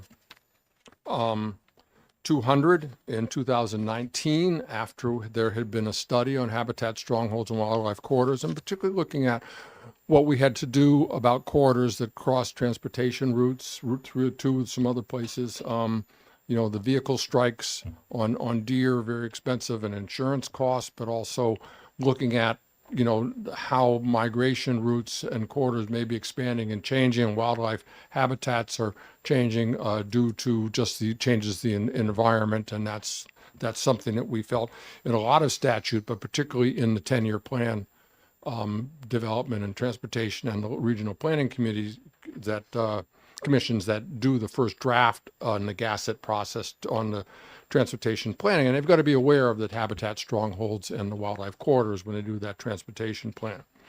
So in this regard, the bill does a couple of things. You'll see in the bold on lines 9 through 11, the Conservation Commission wanted us to replace the old-fashioned word index with inventory, because that's what they do. And that it includes then that under the purview of what these local groups can do, that they would also look at habitat strongholds as defined in 207.1. We have definition that bill in 2019 put into statute, and then wildlife corridors put into statute as well in 207:1, particularly useful for the transportation planning. It was very important for property rights, and I come to you as a very strong supporter of private property and property rights. And we had a lot of discussion in the Senate hearing with Jason Stock, the timberland owners, and with Rob Johnson of the Farm Bureau, who wanted to ensure that the landowners they represented would not be intruded upon by planning or other zoning that might arise that would restrict their uses of their land. So there's very careful wording that you will see here. The inventory of habitat strongholds and wildlife corridors is intended for informational purposes for regional planning commissions. So this inventory is meant to feed into the regional planning commission process related to transportation issues, and shall not be, an important language that we worked out, the landowners, shall not be utilized as the basis for municipal zoning or planning purposes. And that particularly is responding to some issues that had arisen about deer populations in some communities. So that language is important.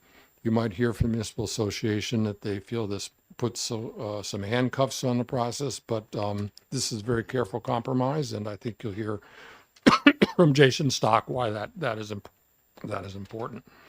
And then you'll see the language repeated a little bit lower down, and then particularly on the next page, on page 2, here, since the 10-year plan is already required in statute to look at habitat strongholds and wildlife corridors, that's been in statute since 2019, and it's important for their planning for wildlife crossings, et cetera.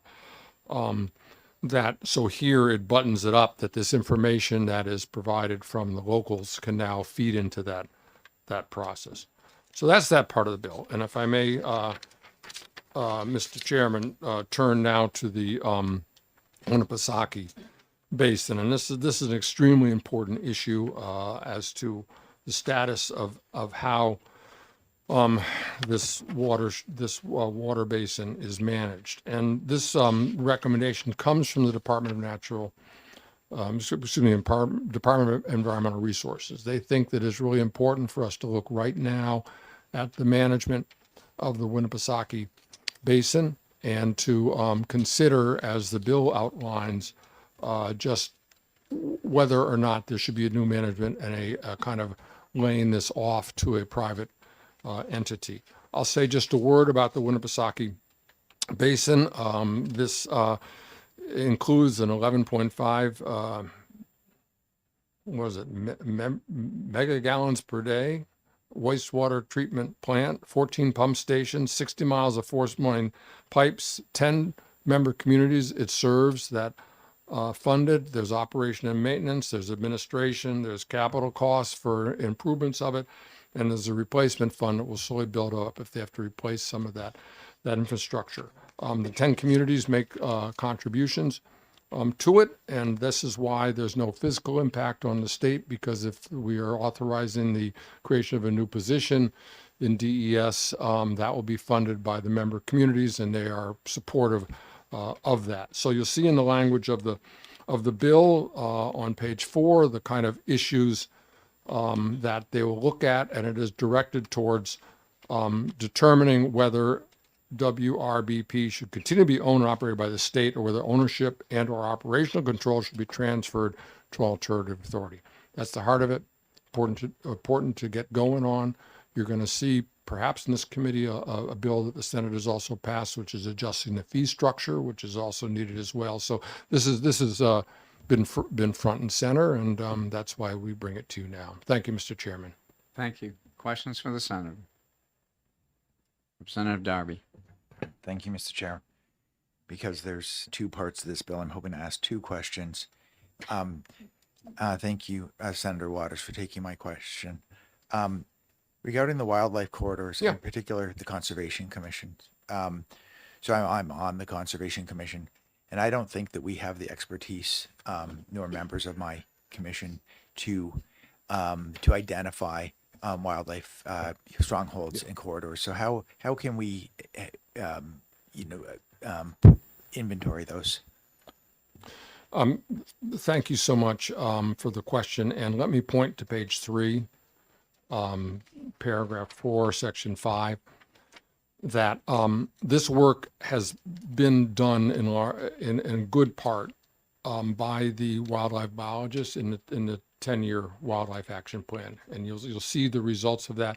There is online mapping, and so you'll see here on lines 9 to 11 on page 3, the Director of Fish and Game may consult with the regional planning commissions, conservation commissions, and the Department of Transportation concerning both of these. So that the Fish and Game is ready and willing to do this. Their wildlife biologists are the folks who put together the 10-year wildlife action plan. So, there's no assumption that there's that kind of expertise is there, but the expertise that you have is you're the local eyes on the ground. You kind of know very discreetly, particularly where in town that they may need to amplify or refine what the state has. Thank you for pointing that out. I did miss that section, so I appreciate that. Well, I forgot to mention it, so thank you. Second question. Thank you, Mr. Chair, for indulging me. And thank you, Senator Waters, again, for taking my question. Regarding the Winnipesaukee River Basin, everything looks fine to me there. The only thing that I wanted to point out is the other two bills that have commissions that we're seeing also have a clause about rescinding that commission sort of baked in, and this one does not. So I'm wondering if we should add that clause that after, when is this thing due out, November 1st, like after November 1st, we rescind that so that we don't have to have another bill next year just to pull it out of statute. Well, exactly. Note that the report is by November 1st, 2026. Right. And I will be able to go back and say to my colleague, Senator Lang, you forgot to do something. So I will take delight in that. But I think let's have a repeal date. Okay, thank you. Representative Nab? No? Anyone have a question for the senator? No questions for Thank the you so senator. much. Thank you, Much Senator. appreciated, You committee. have a question for the chair? The question was just that it's an early bill, and if we amend it, what is the deadline for this bill to be acted on? This says the bill is due back on April 16th, but they tell me it's really before the 16th because it has to hit the floor of the House on the 16th. So would have to, I don't know if that minor amendment could be gotten over lunch. That would be nice. I don't know if it's mandatory that we put it in for this bill. I mean, OLS didn't put it in, but that doesn't mean anything. Maybe they forgot too. But I can talk to OLS as soon as we break here. if you can talk to OLS during the break. And otherwise, we're not likely to have a hearing next Wednesday, so it'd be the Wednesday after that, which would be maybe the 8th. So we'd have to do it on the 8th and then get it in. But the problem is the 8th, and then if I get the reports by the 10th, it will just make the April 17th. That's why I'm trying to see if we can get it done today. Yeah, I mean, if there's no objection, I could probably just make it a floor amendment too. Like it's a simple one-line thing to add in there. Yeah, I wouldn't have an objection to the floor amendment, but if you want to wait until after lunch, you could ask OLS what Yeah, they think. I'll call them. And then we can bring that up with the other bill right after lunch. Mm-hmm. And before I forget, if the Republicans can come back here, say 20-1, doesn't give you a long lunch hour, but if you can come back 20-1, we can caucus on a couple of the bills, as I'm sure Representative Nab and the Democrats will caucus during lunch. But I like that idea. Thank you, Representative Darby. So we have a bunch of pink cards. Matt Mayberry, New Hampshire Home Builders, on SB 592. Good morning, Chairman. Good morning, committee members. Matt Mayberry, CEO of the New Hampshire Home Builders. We rise in favor of this bill as amended, please.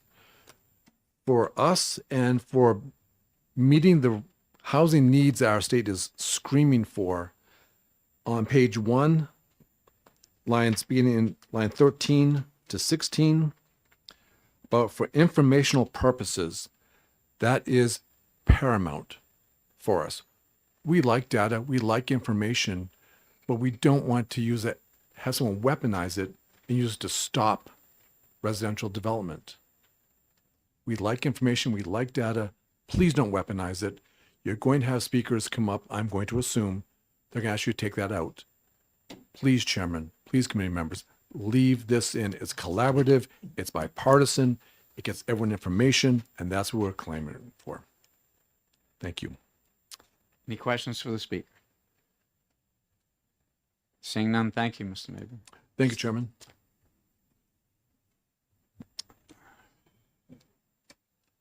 Ted Deers, New Hampshire DES.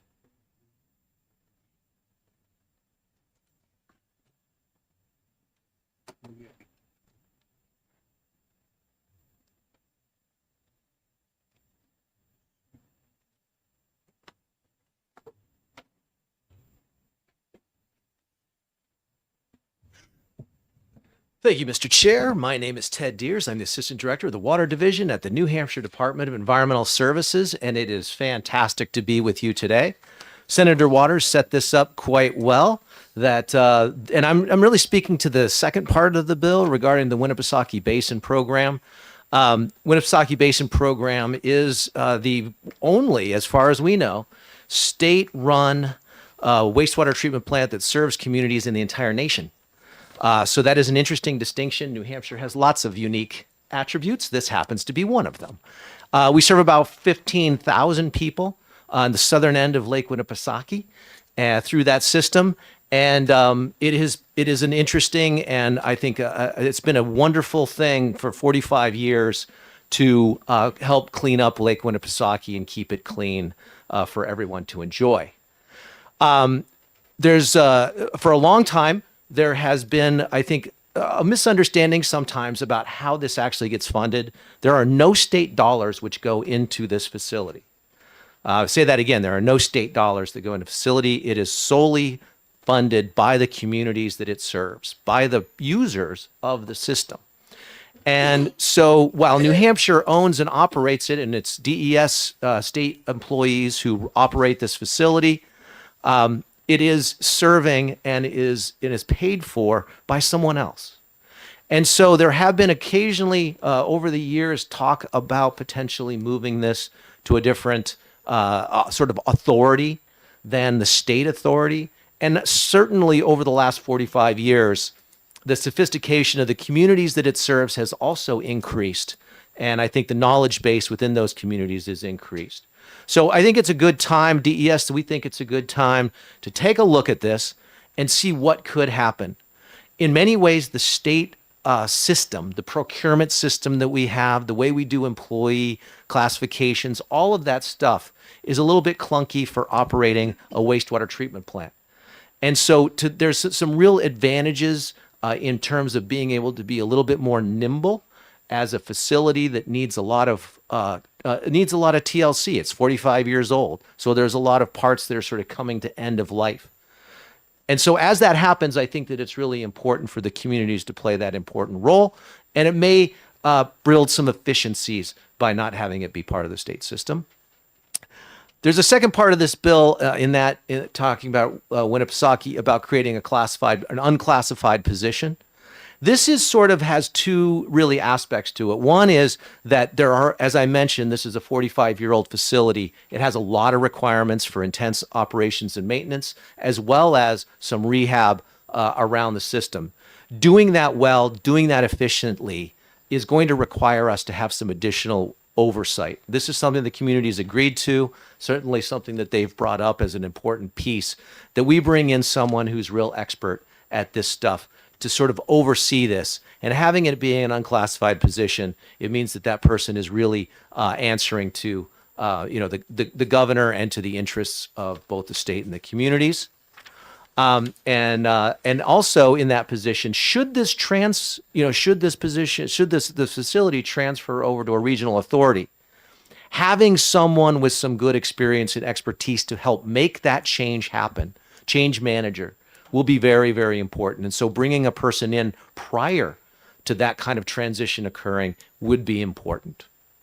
And so that's all I have to say about that, and happy to answer any questions that you might have regarding WRBP or anything else related to anything we'd like to talk about this morning. Mr. Deers, who would be paying for this unclassified position? This would be paid for by the communities. Everything is paid for by the communities. Thank you. Any other questions for Mr. Deers? Representative Nab. Thank you, Mr. Chair. Thank you for taking my question. The commission calls for 3 members of the House of Representatives. I just wonder who you think those should be, because sometimes the committees are specified in these and they're not here. So I just am curious as to what should be people from that region that are impacted by this, or. Oh, absolutely. Okay. Yeah, no, I think that these should be, my opinion, I don't know that we really discussed this as an agency, but I'll give you my opinion, is that these absolutely should be people from part of the delegation from those 10 communities, 9 communities. That's really important, because those are the people who are affected by this. Representative Bogart was the person who put in a lot of this. He worked with Representative Lang to craft the language that went into this bill that Senator Waters was amenable to adding into his bill. So I would very much suggest that that would be the source of those people. Okay. Just making sure it's not 3 of us. I don't think committee matters. Honestly, it's location that matters. Representative Nab, I thought maybe you were volunteering. Representative Taylor. Thank you, Mr. Chairman. Thank you for taking my question. It's more to help me understand than a question, but currently the operators of the plant, whatnot, are members of, under the supervision of DES, and it's also correct that DES regulations oversee that plant. You are absolutely right, Representative. I think there was a statement. Maybe there was a question at the end. The answer is that I have the uncomfortable position of wearing 2 different hats on one head. And so I am in fact, the person who supervises the people who supervise those people. I am also the person who would have to regulate myself in this. This is another reason why maybe not being in that position is a good thing. I would, generally speaking, while I love the men and women who work for this facility, and I truly enjoy the work because it is absolutely fascinating. For those of you who've not been to a wastewater treatment plant, I encourage you to go to one. In fact, Water Week is coming up in just a few weeks, and there are many opportunities around the state for you to go tour one of your wastewater treatment plants. It's a truly magical process in which we take we cultivate bugs, microbes, in order to do the work for us. And we take really, really gross stuff and turn it into beautiful, clean water. And so I encourage people to do that. As much as I love all of that, I would prefer to be in the role of regulating that rather than owning it. Thank you. Any other questions for Mr. Deers? Representative Darby. Thank you, Mr. Chair. Thank you, Mr. Deers, for taking my question. So I understand both from, I think your testimony as well as Senator Waters that the member communities are going to pay, basically somehow pay into the state for this unclassified position. To ensure that this isn't a, an unfunded mandate, like what kind of assurances do you have, or how are you going to bill them for that? Thank you for the question. I would note that Wes Anderson, who's the head of our advisory board and works for the city of Laconia, has a long experience with this, and he is also here behind me, and he can answer questions from the community perspective. I will just say that the statute is very clear. You have a snippet of the statute in front of you, but the statute is very clear about how costs get billed out to the communities. And it occurs, I think, as Senator Waters intimated, into 4 different buckets. So there's an administration bucket. This position would fall into the administration bucket. And so they get a bill specifically for administration. There's the operations and maintenance. So they get a bill specifically for the operations and maintenance. That comes out of the state budget. So that budget, that state budget that gets passed as part of the biennial budget process dictates that kind of billing. And then that gets adjusted based on actual costs from time to time throughout the year. Then there's capital costs. So when a project is bonded or it goes out as a bond, then there's capital interest and principal payments. Those are billed out in a particular way. And then the 4th item is the replacement fund, which is really an emergency fund.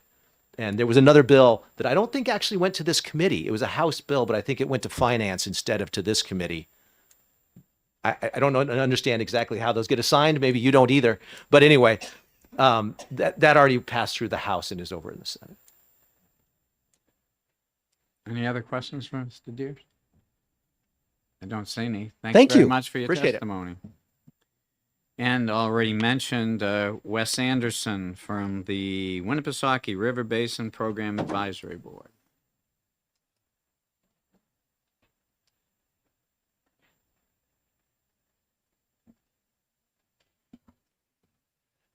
Yes, I'm Wes Anderson. I'm the chairman of the Winnipesaukee River Basin Advisory Board. I also work for the city of Laconia.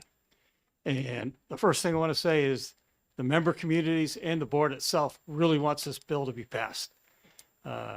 As we've already discussed, 100% of the costs are funded by the member communities, and we are just in an advisory role. That is becoming much more complicated in the next few years as the plant is going to be in the vicinity of $60+ million worth of upgrades necessary because it's 45 years old. And the member communities want to have more ability to control priorities and funding for those type of projects. We're trying to get it done as soon as possible, which is why we had the 1 November suspense we supported, because we have already, over the years, have started internal process along board members and communities saying how we would like to see it happen. So we are in the mode right now of getting ready to start and participate in that program. Following up a little bit is to explain the cost portion of it. We are told prior to the beginning of the fiscal year what the anticipated cost of each of the 4 funding streams that we pay to the Winnipesaukee River Basin Program. So we know what we're doing ahead of time for operations maintenance, admin, replacement fund, and for the debt service, the capital portion. What we're going to be able to do through this is more influence the long range costs associated with operating, managing, and funding the necessary improvements. So we particularly asked for the unclassified position to hire somebody with the skill set and experience to be able to manage a complicated wastewater treatment system, and are expecting to pay for those costs, giving the assumption that skill level of experience will help control costs in the future and it will balance out in the long run. Subject to any questions? Questions for the speaker? Representative Sargent. Thank you, Mr. Chair. Thank you for taking the question. as a New Hampshire employer and someone charged with hiring people, it's very difficult to hire. And as a former attorney for wastewater commissions in the state, I know that many of them use consulting firms to come in and do that. I actually haven't read the language that closely. Does this language allow for that option if you can't find someone to hire? So basically, it's an alternative authority that we're looking at.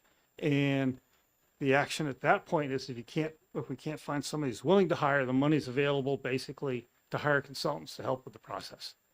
The Winnipesaukee River Basin Program has consultants that are on call depending upon what type of work they need. So it's a fairly flexible system that way. Anyone else? Seeing none. Thank you for your testimony. Thank you. Jason Stock, New Hampshire Timberland Owners Association.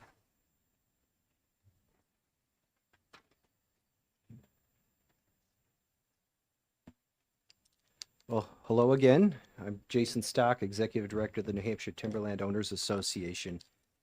And Senator Waters did an awesome job at kind of giving you the background and the discussions around the strongholds wildlife piece of this bill. Our interest, we are supporting this bill. We think, again, having this information is important. I think it dovetails well with the Wildlife Action Plan. But again, there were concerns that I had heard from others. We have seen a few instances in the state where wildlife habitats, there have been attempts to use those to establish overlay districts that could affect land, in this case, timber harvesting management. And so for that reason, we had requested the language discussed earlier on page 1, lines 13 through 16. There was a pretty significant discussion and back and forth. We felt this language does a good job at kind of clarifying that this is for informational purposes, and for that reason it dovetails well with action plans, planning, but we don't want to see it being used to establish overlay districts or regulations at that level. I'd be happy to try and answer any questions. Keep it simple here this morning for you, unlike lumber grading. Any questions for the speaker? Representative Vale. Thank you, Mr. Chair, and thank you for taking my question. I should have maybe asked this earlier, but I'm going to ask you. And the inventory of habitat, strongholds, and wildlife quarters is intended for informational purposes for regional planning commissions and shall not be utilized as the basis for municipal zoning or planning.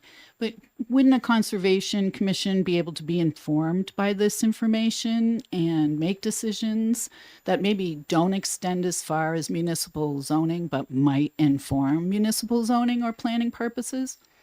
Absolutely, and that's why where this sits in RSA 36A2 are the duties of the CONCOM, and the fact that their part of their duties shall keep in now inventory of the natural, aesthetic, ecological areas and the habitat strongholds. So this actually is baked into that CONCOM duty. So that information will be available to them. Thank you. You're welcome. Anyone else? Seeing none, thank you, Mr. Thank Stock. you. Robert Johnson, New Hampshire Farm Bureau. In the interest of time, board and committees, we're supportive as well as photo section, but Senator Waters needs to cover that. Thank you. And my final pink card, Brody DeShane, New Hampshire Municipal Association.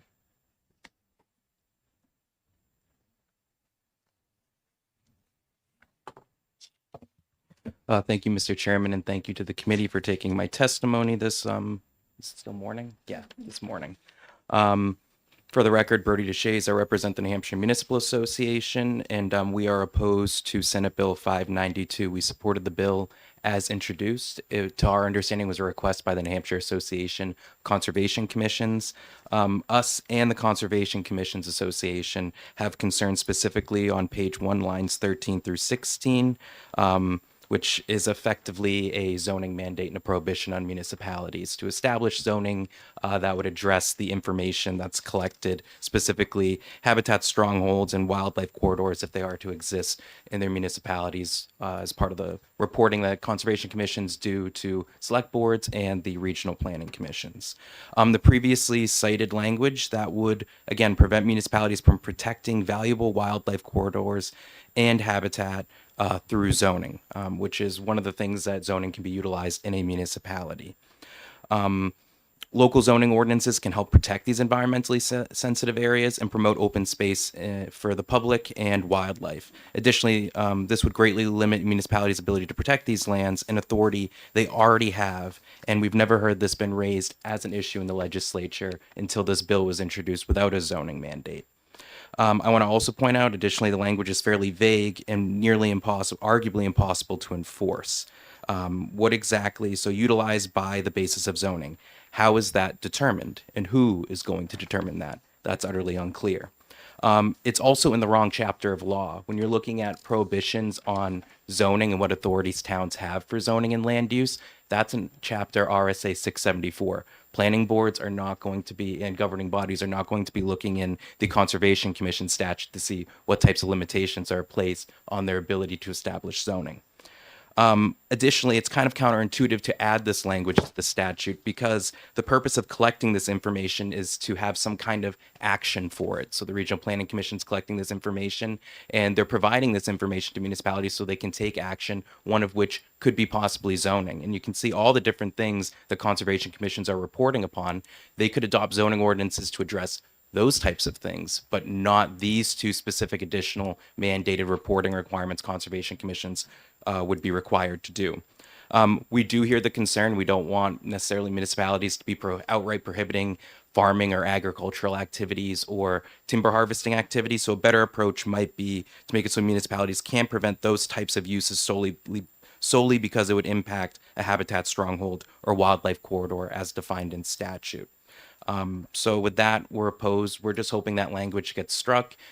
Frankly, that would keep us with the status quo with how the statutory scheme works and how municipalities are allowed to zone. And I'd be happy to answer any questions. Thank you. Any questions? Representative Sargent. Thank you, Mr. Chair, and thank you for taking this question. So is it the New Hampshire Municipal Association's position that local municipalities couldn't develop the same information in a different manner and then use it for zoning? Thank you for the question, Representative Sargent. I think a key thing is right now without SB 592 in law, conservation commissions can still collect the information if SB 592 were to become law, it would be required. Right now it's optional and they could still collect this information under current law, still report it to their select board and regional planning commissions, and they could still adopt zoning ordinances. And we haven't seen any issues with municipalities overstepping their bounds. So our position is that municipalities do have an interest in collecting this information to protect environmentally sensitive areas, and they do, at times, they should be able to act on that information and to adopt local zoning ordinances to protect those lands. Representative Nab. Thank you, Mr. Chair. Thank you for being here and taking my question. I'm on my town conservation commission. When I look at this, the way I think I would use it is if we have a cluster development in town to say, this is where you should prioritize open space in this development because it's considered important, or, we have an open space plan. And so prioritizing what land we try and put a conservation easement on or try and purchase as a town. You don't think so that's how I view this as being helpful. And I don't think it's prohibited with that language in 13 to 16, but I welcome your comment on that or interpretation. Thank you for your question, Representative Nab. So I'll address the second part of your statement, which is purchasing property. It wouldn't prohibit municipalities from purchasing property or purchasing conservation easements or working with a nonprofit to do that. Although that's very costly, and most municipalities don't always have the resources to be able to enter into those types of expensive deals for protecting environmentally sensitive land. What it would do is, yes, it would prevent a municipality's ability if it was adopting conservation zoning for conservation or cluster development based on the fact that there could be a wildlife corridor or a habitat stronghold in a specific zone. We would argue that, yes, that's the goal of this. It's trying to prevent municipalities from adopting zoning that protects these types of environmentally sensitive land areas. As you heard from the home builders, that's directly from their testimony what they were speaking to. They don't want municipalities to be protecting these land areas. They would prefer it to be development that benefits their members. Representative Donnelly? Thank you, Mr. Chair, for letting me speak, and thank you for taking my question. I know from other different things we've done in Southern New Hampshire, especially the water line, and trying to get communities to come together. If we took that language out and one municipal didn't agree with this, could that delay the upgrades? Could one municipal delay the project work that's needed based on this? Thank you for the question, Representative Donnelly. And I'm trying to, are you talking specifically to the water project, like municipal infrastructure? Yeah, so if I thank you for clarifying me. If one municipal, if we say, okay, we pull this language out, which, basically is giving this broad stroke of change here. If one municipal that says, and then we put this back in, that says, okay, we pull this language out, can one municipal delay anything that's happening with what they're trying to accomplish in this bill?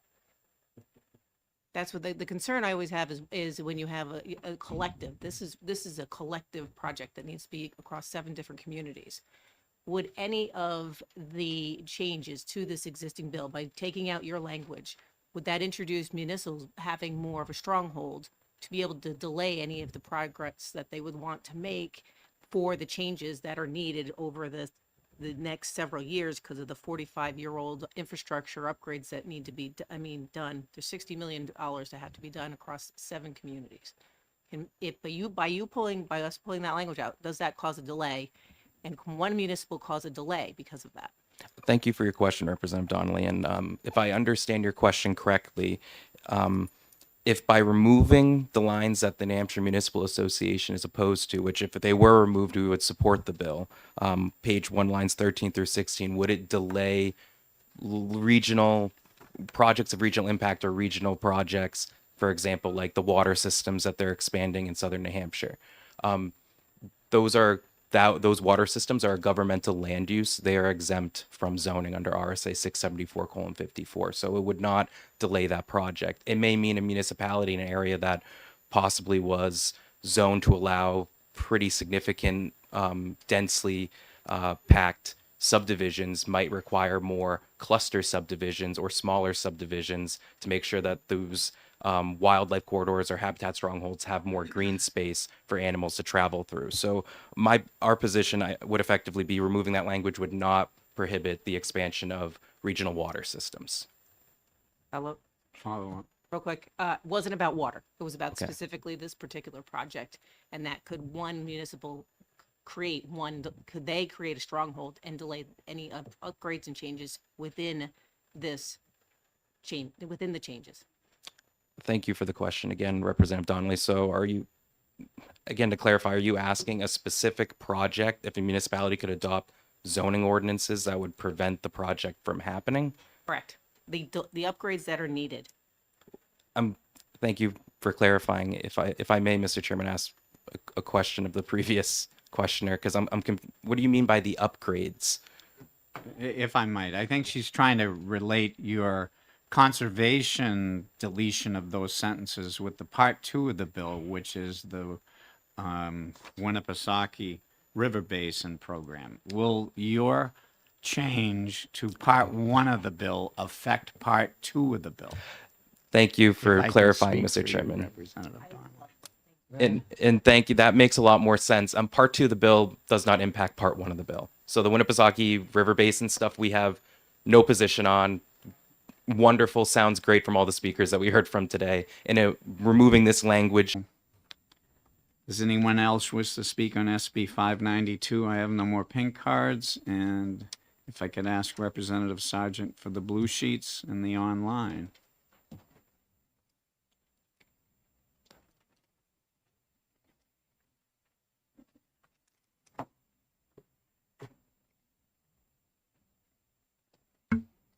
The blue sheets have 3 in favor, 1 with no mark, so I don't know.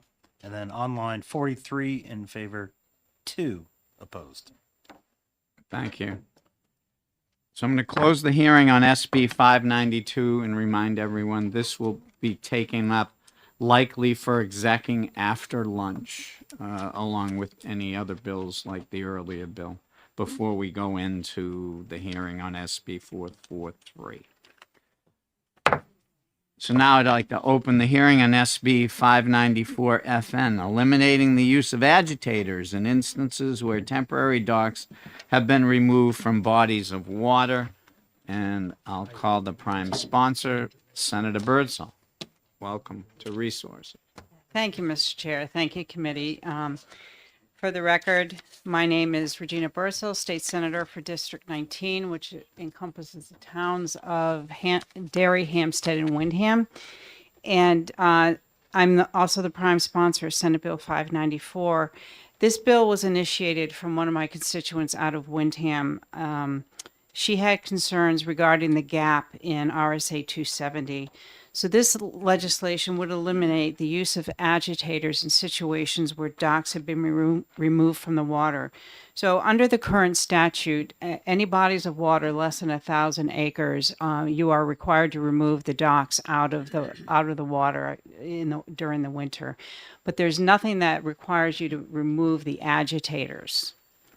And they've had problems on their particular water where an individual has been told to take his dock out, but he refuses to take the agitators out. This is and I'm not sure, I don't think she's here today. This has caused some problems with thin ice, and her son particularly fell through the ice. Luckily, her husband was able to pull him out, and we suspect the same issue happened in one of the waterways in Hampstead, where we did have someone drown, where it was thin ice and there was an agitator near there. So this would just kind of shore up that if it's a temporary dock and it has to be taken out, then your agitator has to also be taken out. During the Senate hearing, Marine Patrol agreed that this can be an issue, and especially with absentee owners who leave their devices running, and that can pose a safety hazard. So I don't want to stand between you and lunch, and I'll finish my testimony, and please vote Senate Bill 594 out of committee with an ought to pass, and I'll take any questions. Questions for the senator? Okay. I have one question, Senator. If the agitator's in the water but it's not turned on, is that still going to create a problem? I'm assuming that creates the waves so that the ice doesn't form. Correct. That I don't know, but I know that there's no reason to have it in the water if it's not turned on and it's not supporting a dock. Okay, thank you. No other questions for the senator? Don't see any. Thank you, Senator. Thank you. Appreciate it. Is there anyone else that wishes to? Oh, yes. I have one more pink card. Samantha Parkman, New Hampshire Lakes, supporting the bill.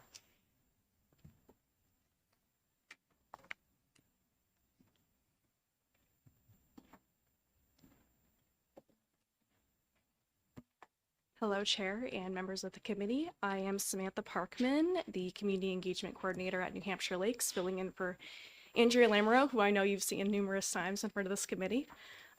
We are here in support of SB 594. Not only do we see it as a hazard for those recreating on the lake during the wintertime, as the sponsor previously stated, from an ecological standpoint, natural ice cover stabilizes winter conditions and limits sediment and nutrient disturbance, which also helps helps maintain a lake's normal winter ecology. So when that cover is reduced, especially when the cumulative impact of many open water areas occurs across a singular lake, it allows sunlight to penetrate that water column and can spur invasive algal and even cyanobacteria blooms, which we've already seen such an impact over the years, and that continuing. So for those reasons, we urge you to recommend SB 594 ought to pass. I'll take any questions, possibly answer them. Could you maybe explain how big are these agitators? Do they come one size or are they many sizes? That's actually, I do not know. I've actually never seen an agitator. So I cannot answer that. This is also something I can give a reference point to Andrea, and maybe she can send that over to you. Somebody on the commission, on the board may know. Any questions for this speaker? I don't see any. Thank you very much for your testimony. Is there anyone else that wishes to speak on SB 594 FN? I'll ask again, anyone else to speak on SB 594 FN? Now the blue sheets. Thank you, Representative Sargent.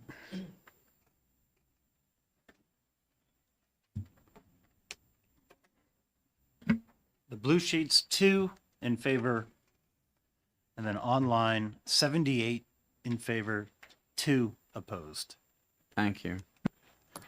So I'll close the hearing on SB 594 FN and ask, does anyone have any objection to this bill if we exec this now? This is an early bill. I think it's fairly simple. So I'll open an exec session on SB 594 FN and ask for a motion. Representative Darby.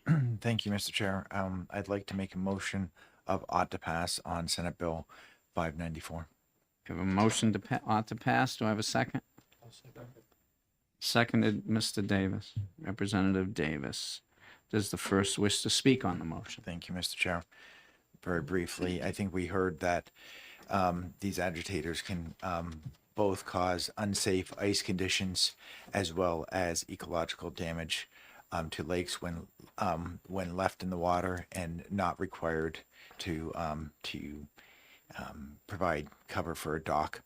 And I'm was honestly amazed that this wasn't already in statute. So I'm glad that this that Senator Birdsall brought this forward to close this loophole. Thank you. Representative Davis, do you wish to speak? Just to say I concur with Representative Darby. Thank you. Anyone else wish to speak on the motion? Seeing none, I'll ask the clerk to read the roll. Representative Dunn, Yes. Representative Gould, Yes. Representative Davis, Yes. Representative Donnelly, Yes.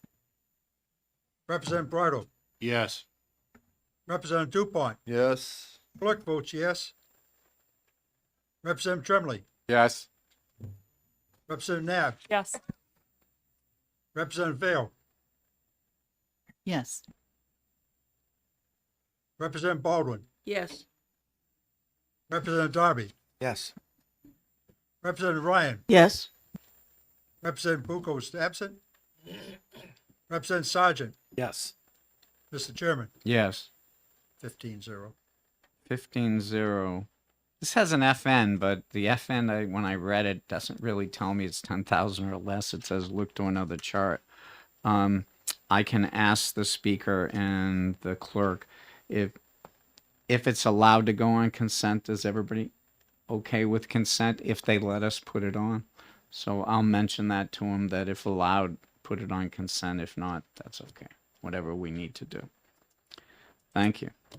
And I'll close the exec session on SB 594 FN.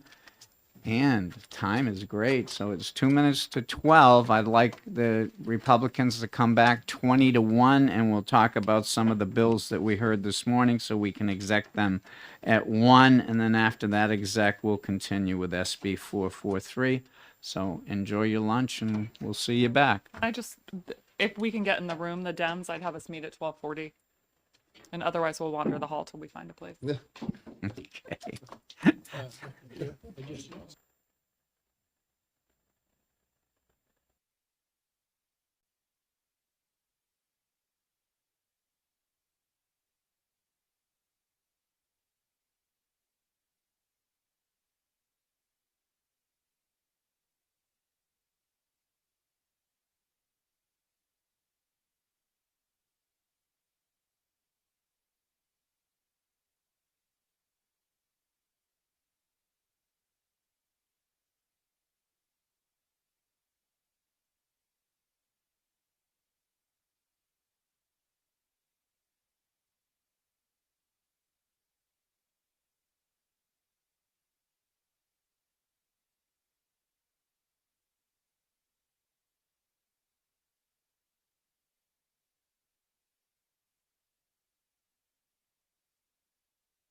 Versus, as we mentioned in this morning's hearings, we're going to, before we open up the hearing on SB 443 exec, a couple of bills that we had reserved the right to exec. So the first bill I'm going to call and open the exec session on is SB 503 relative to the use of spruce, pine, fir, lumber, and I'll look to Representative Davis for a motion. I would like to make a motion on Senate Bill 503 ought to pass. And do I have a second?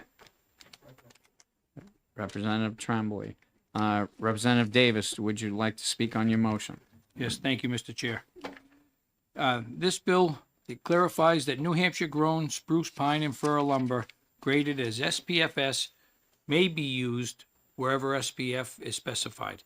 It also recognizes that SPF and SPFS are the same species grown in substantially identical climates, differing only by international grading designations. In this bill, lastly, it maintains all existing safety standards by requiring builders and inspectors to rely on published design values for the actual lumber used.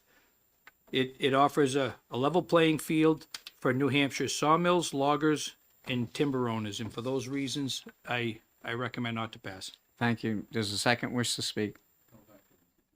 Does anyone else wish to speak on the motion? Representative Nab.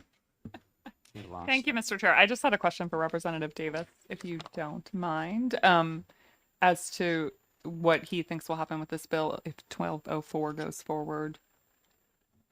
But that I do not know. I know they're very, very similar.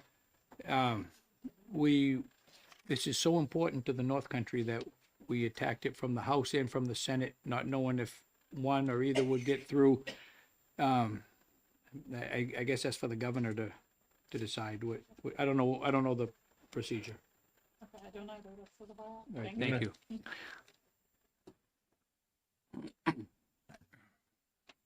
I don't know either, otherwise I would offer one.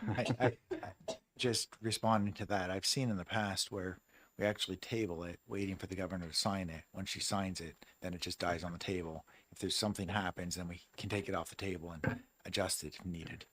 So like that's a floor option because it's going to go through the Senate tomorrow. Okay, so there's I an answer. Out of respect for Senator Rochford, I would like to see this go through and let the governor decide what to do. Okay. Well, we can't table it, so so we have to take a vote. We have a motion made and seconded. No more discussion. Yes. I did want to make a comment. if Go it's ahead. Okay. Thank you, Mr. Chair. So as I mentioned during the hearing, I support the concept of this. I support the North Country. Support New Hampshire. For property, forest owners, mills, and all the rest.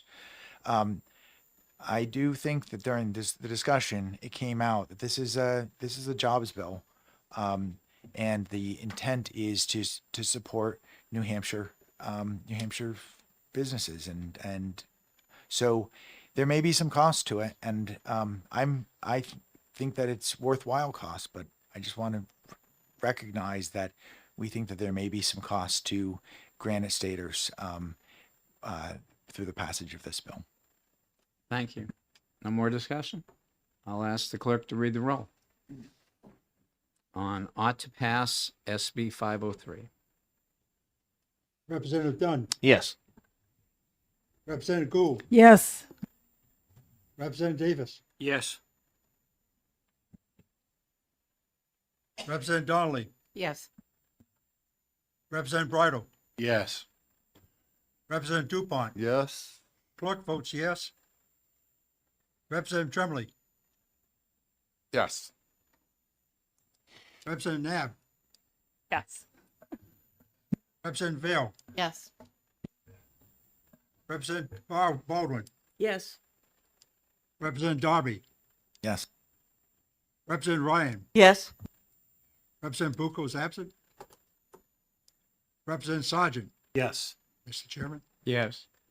15-0. 15-0 consent. There's no FN on this one. Consent? So we'll report that 15-0 on consent. And I have one more to take up, so I'll close the executive session on that. I'll open the executive session on SB 592, enabling regional conservation and energy resource planning for habitat strongholds and wildlife corridors, and creating a commission study transferring ownership of the Winnipesaukee River Basin Program to an alternative authority. I believe Representative Darby, you have a motion? Yes, thank you, Mr. Thank you, Mr. Chair. I'd like to make a motion of ought to pass on Senate Bill 592. Thank you, and I have a second. Second. I have a first and a second. Do you have a subsequent motion, Representative Darby? Yes, thank you, Mr. Chair. I'd like to move Amendment 2026-1277H. Have a second for that? Second. Motion made and seconded. Would you wish to speak to your motion, Representative Darby? Yes, thank you, Mr. Chair. So this amendment is, as we discussed during the hearing, that there was no repeal clause for this commission, which means that after the report is issued on November 1st, this would have just stayed on the books and would have had to been cleaned up later. So this amendment removes only the section of statute about the commission once the report is delivered on November 1st. And Senator Waters told me that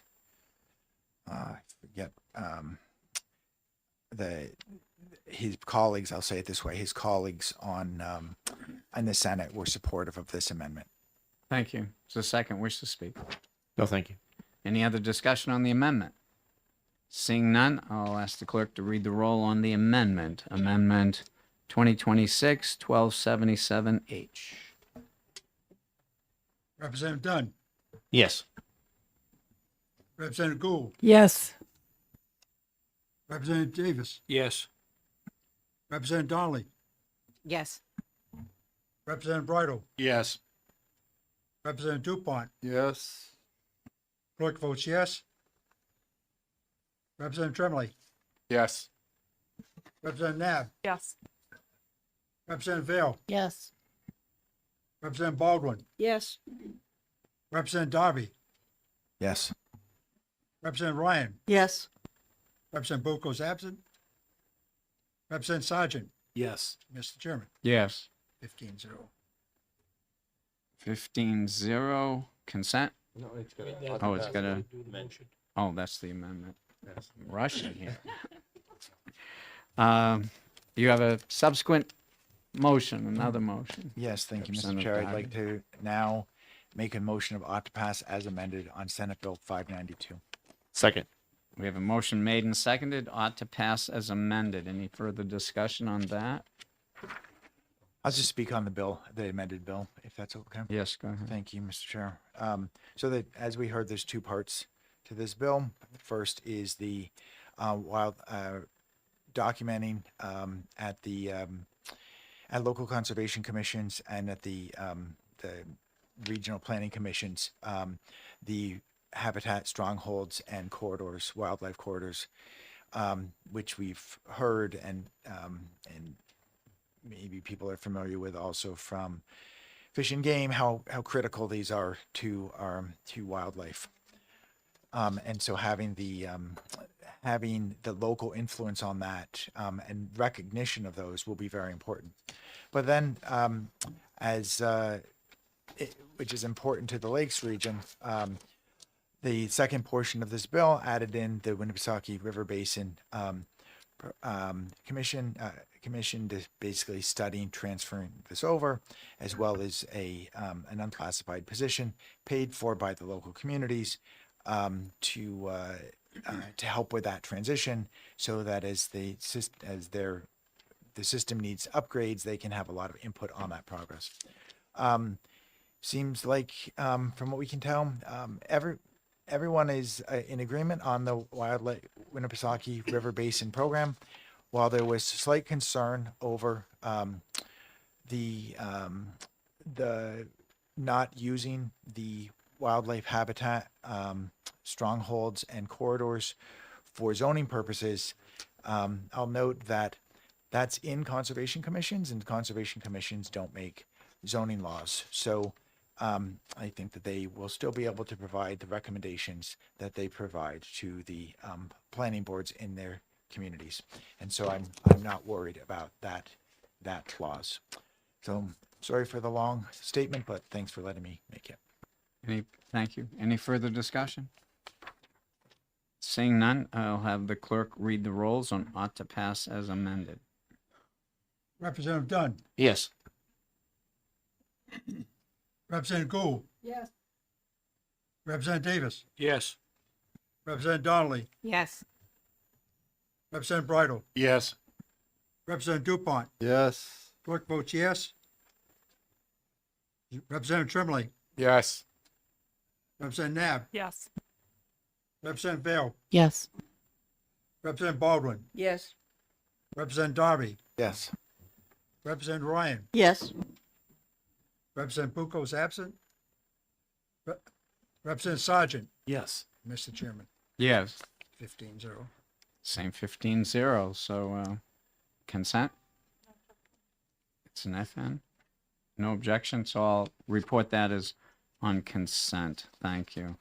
And again, if all those that are the makers of the motions, if I can have your reports by Friday night, so I can have a wonderful weekend reading them all, that would be wonderful. Thank you. So I'll close the exec session on that bill, and now I'll open the hearing on SB 443 relative to wastewater engineering. And to introduce the bill, Senator Riyad.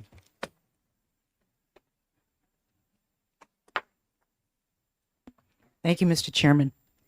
You've elevated me to a senator. I'm here on behalf of the Senate. Oh, congratulations on your election. Thank you so much, I think. I'm here to introduce Senate Bill 443 relative to wastewater engineering. I'm doing no testifying. I have no opinion, and I'm going to leave it to the people in back of me. Thank you. Okay, thank you. So our next speaker, Tracy Wood, New Hampshire DES.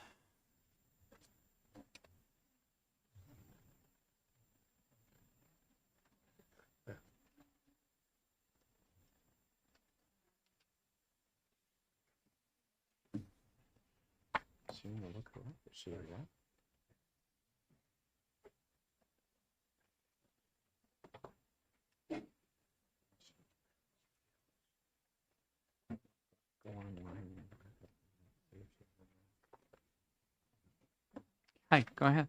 Hi, good afternoon. My name is Tracy Wood. All right, we'll try again. Oh, there you go. There we go. Well, Good afternoon. My name is Tracy Wood. I am the administrator of the Wastewater Engineering Bureau in the Water Division at New Hampshire DES. I'm providing this letter of testimony. This was also, I believe, emailed to this committee from Suzanne, the commissioner's assistant. So hopefully you all have received that. Senate Bill 443 is a cleanup and clarification bill. It removes outdated, unused, and confusing statutory language that does not represent existing practices. The bill clarifies authority, nothing more. It clearly defines the Department of Environmental Services authority over industrial discharges and sewer connections so programs can be administered consistently and transparently. It eliminates fees. SB 443 removes fees associated with the industrial pretreatment program. It's consistent with prior legislative action eliminating the sewer permit connection fees. It fixes gaps created by prior legislation. Language adopted in HB 2 eliminated fees for the sewer connection permit program, but left unclear statutory authority. The bill addresses that unintended consequence. The bill supports municipalities and industry. Clear rules and authority help municipalities operate their industrial pretreatment programs and give industry predictable, understandable requirements. There's no expansion of regulatory burden. The bill does not create new programs or requirements. It simply modernizes and clarifies existing ones. It allows for modern rulemaking. SB 443 ensures New Hampshire DES has appropriate rulemaking authority to update rules as environmental practices and infrastructure evolve. There's real world relevance. Projects like new waste food digesters, breweries, and other modern industrial facilities require clear wastewater review authority to avoid confusion and delays. It streamlines industrial pretreatment reviews. By eliminating the fee and securing the authority in the proper place, New Hampshire DS can move forward with rules that encourage the relationship between industry and municipality while providing the oversight needed to ensure a level playing field across the state. The bottom line, SB 443, improves clarity, removes unnecessary statutory clutter, eliminates fees, and helps government, municipalities, and industry work more efficiently. Thank you for the opportunity. Take questions. Any questions for the speaker? Representative Darby. Thank you, Mr. Chair. So there's, I'm sorry. In section 1, it takes out the 30 days, basically between the time that the, it appears that the 30 days that was in section 1 on, so that's 45A4, Roman 6, that there used to be 30 days that was needed in advance of receiving the plans. So how do you account for the time that DES needs to review those plans now that that 30 days is removed? It's not changing the amount of time DES requires to review anything. This statement is at least 30 days prior to the beginning of construction, which is nonsensical because most projects that go out to bid require a 30-day bid period. So if you're going to submit me something 30 days prior to the beginning of construction, it doesn't work when we have 30-day bid periods. So what would happen is that would default to the rules section, and that would fall, I believe, RSA 541. Okay. So generally our review times are 30 days or less, but not prior to construction, prior to bidding. Thank you. Any other questions for the speaker? One more. Follow up? Thank you. Thank you very much, Mr. Chair. Thank you again for the question. In sections, where was it here? You rescinded and repealed and replaced 2 sections. That's right. So it's section 3 of this bill. Rescinded and repealed and replaced 45A4, Roman 9B and 9C. And the second of those, 9C, originally had $1,000 design fee for designs for pre-treatment facilities. So, at first blush, it looks like the department's losing out on the fees that for this pre-treatment, and pre-treatment was one of the areas that was specifically addressed by this change. So I'm wondering how the department's not losing money. That's a great question.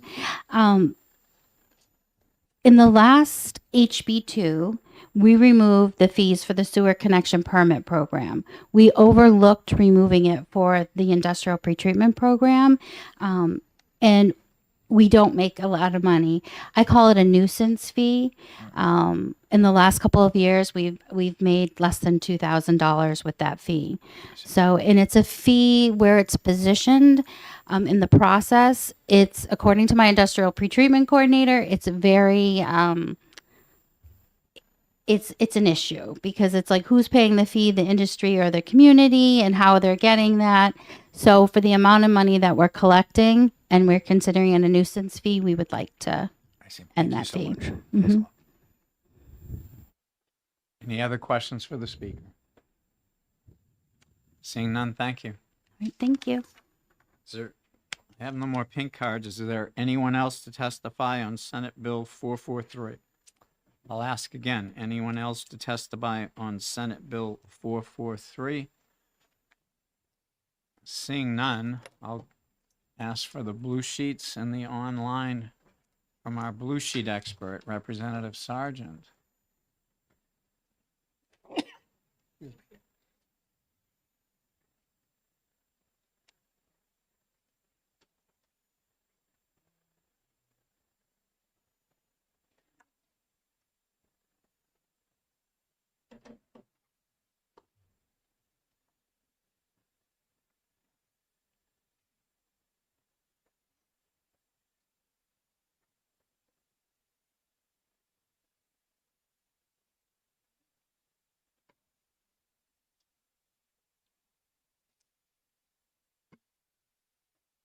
The blue sheets has no entries, and online 4 in support, 0 opposed. Thank you. I'll close the hearing on SB 443. Notwithstanding that papers are going around, I haven't opened the hearing yet on the next bill, so I'm going to open the exec session on SB 443 and ask if anyone has a motion. Representative Dupont. Ought to pass on SB 443. Do we have a second? Representative Nab. I'll second the motion. Do you wish to speak on your motion, Representative Dupont? Yes, thank you. It just seemed like a common sense house cleaning bill.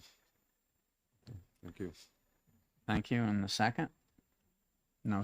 Anyone else want to speak on the motion not to pass on Senate Bill 443? Seeing no hands, when the clerk gets ready, I'll ask him to read the roll. Representative Dunn, Yes. Representative Gould, Yes. Representative Davis, Yes. Representative Donnelly, Yes. Representative Bridle, Yes. Representative Dupont, Yes. clerk votes yes. Representative Tremblay, Yes. Representative Nab, Yes. Representative Vale, Yes. Representative Baldwin, Yes. Representative Darby, Yes. Representative Ryan, Yes. Representative Pucos absent. Representative Sergeant, Yes. Mr. Chairman, Yes. 15-0. 15-0. Consent? So I'll ask that to be on consent. Thank you very much. That'll close the exec session on SB 443. I'll open the hearing on SB 596 FN, prohibiting smoking in Hampton Beach State Park. Senator Oshland. Good afternoon. Thank you very much. Thank you, Chairman Harb and the honorable committee members. My name is Deborah Altschuler. I represent Senate District 24, which includes the towns of Exeter, Greenland, Hampton, Hampton Falls, Northampton, Rye, and Stratham. This past summer, I was contacted by a constituent asking that I file this legislation. Post filing the legislation, I've heard from a number of constituents in the Hampton area. Very happy that this is going forward. The following are restrictions and guidelines for using Hampton Beach State Park so that everyone can enjoy a safe visit. Drone use is restricted at all New Hampshire state parks. Drone operators are not permitted to take off or land within New Hampshire state park boundaries, so no drones on the beach. Pets are not allowed on the beach from May 1st to September 30th. Pets are allowed on the beach October 1 to April 30th, and animals must be on standard or retractable leashes not greater than 6 feet in length. Horseback riding, if you've ever had that opportunity, highly recommend, is permitted on Hampton Beach from October 1st to April 30th. And prohibited at Hampton Park State Beach is drinking alcohol, bringing glass containers, using skimboards, snorkeling, playing dangerous games like tackle football, and digging holes deeper than 1 foot. That's just a couple of them. On page 2 of my testimony is the sign. This is the actual sign that is at the beach. And there are a number of them, which just have the red circle with the line through it, and you can figure out, what they mean. The intention of this bill is to change a culture at the beach.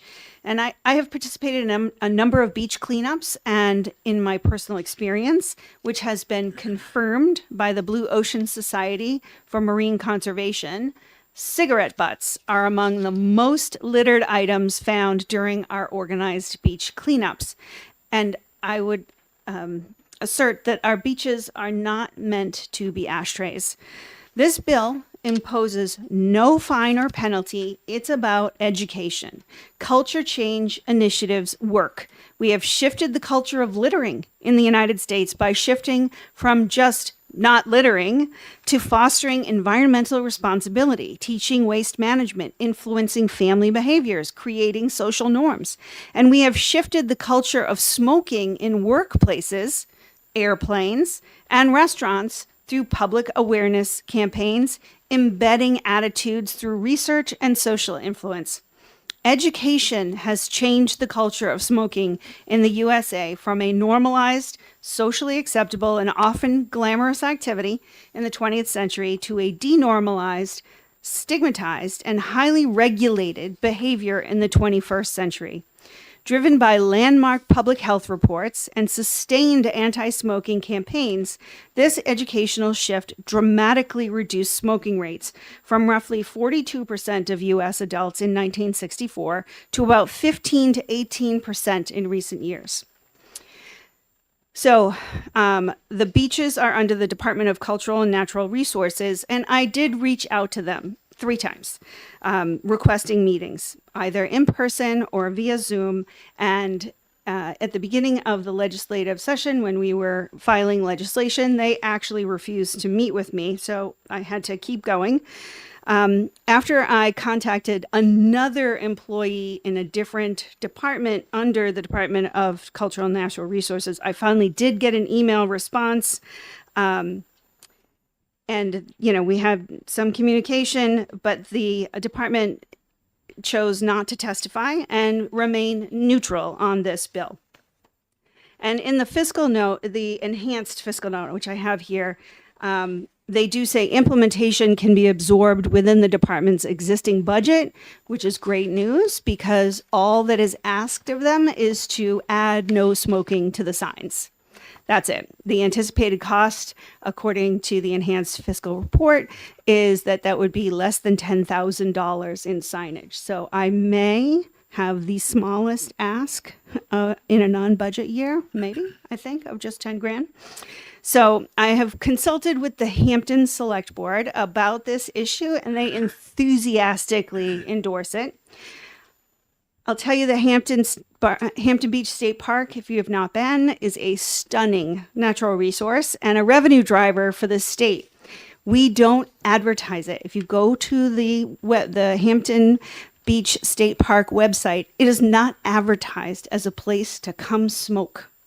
There's no pictures of people smoking. It's not even mentioned on any of the websites. And so we don't say, please come to Hampton and put your butts out in the sand.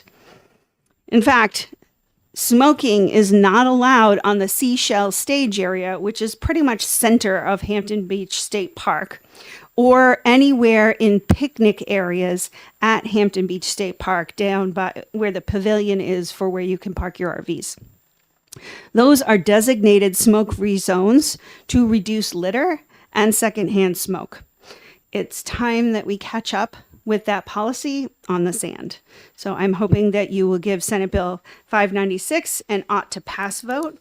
And for reference, this came through the Energy and Natural Resources Committee in the Senate with a 5-0 ought to pass and passed on the floor with a voice vote. And I'm happy to take questions. Any questions for the senator? Representative Gould.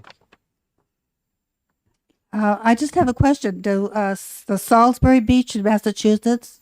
Oh, thank you for taking my question. Certainly. Or Seabrook or Rye, what are their rules about smoking? So you can't smoke. Salisbury, I cannot speak for. That's a Massachusetts beach, so that's not under our control. The beach that I'm talking about is Hampton Park State Beach, which also includes South Beach, which if you were to keep on trucking over the canal, you'd get to Seabrook, which is not a state park beach. Seabrook is not a state park beach, so you cannot smoke in the picnic areas, but you can smoke on the sand. Our biggest one is Hampton Beach State Park, and it is the biggest draw and the biggest revenue driver for the state. And there is a lot of economic development happening to enhance what we did in 2019. We put $19 million into renovating the Seashell Stage and the boardwalk area on the eastern side of Ocean Boulevard, and create a whole new area for our lifeguards. And we put out accessible walkways, and we bought wheelchairs so people can go out on the sand in a wheelchair that's not their own, so they don't get sand in their own wheelchair. We have special wheelchairs. We did so much investment and upgrade to this beach. And quite frankly, for people to be putting a cigarette out on our beautiful beach that we've invested all this money in, that we have now finally got investment from the business community on the beach to really brighten it up. It's time. So you cannot smoke where there are picnic areas, but I am not tackling all of the beaches all at once, just the big one right now. Follow up? Yes, thank you for my follow. Just another question. Where Yes, would ma'am. somebody go who really had to have a smoke? Well, you can smoke on the sidewalk on the other side. Like, Okay, fine. we're just saying, Okay. on the sand, I know. you can smoke on the sidewalk. Yeah, okay. Perfectly fine. Okay. Representative Bridle.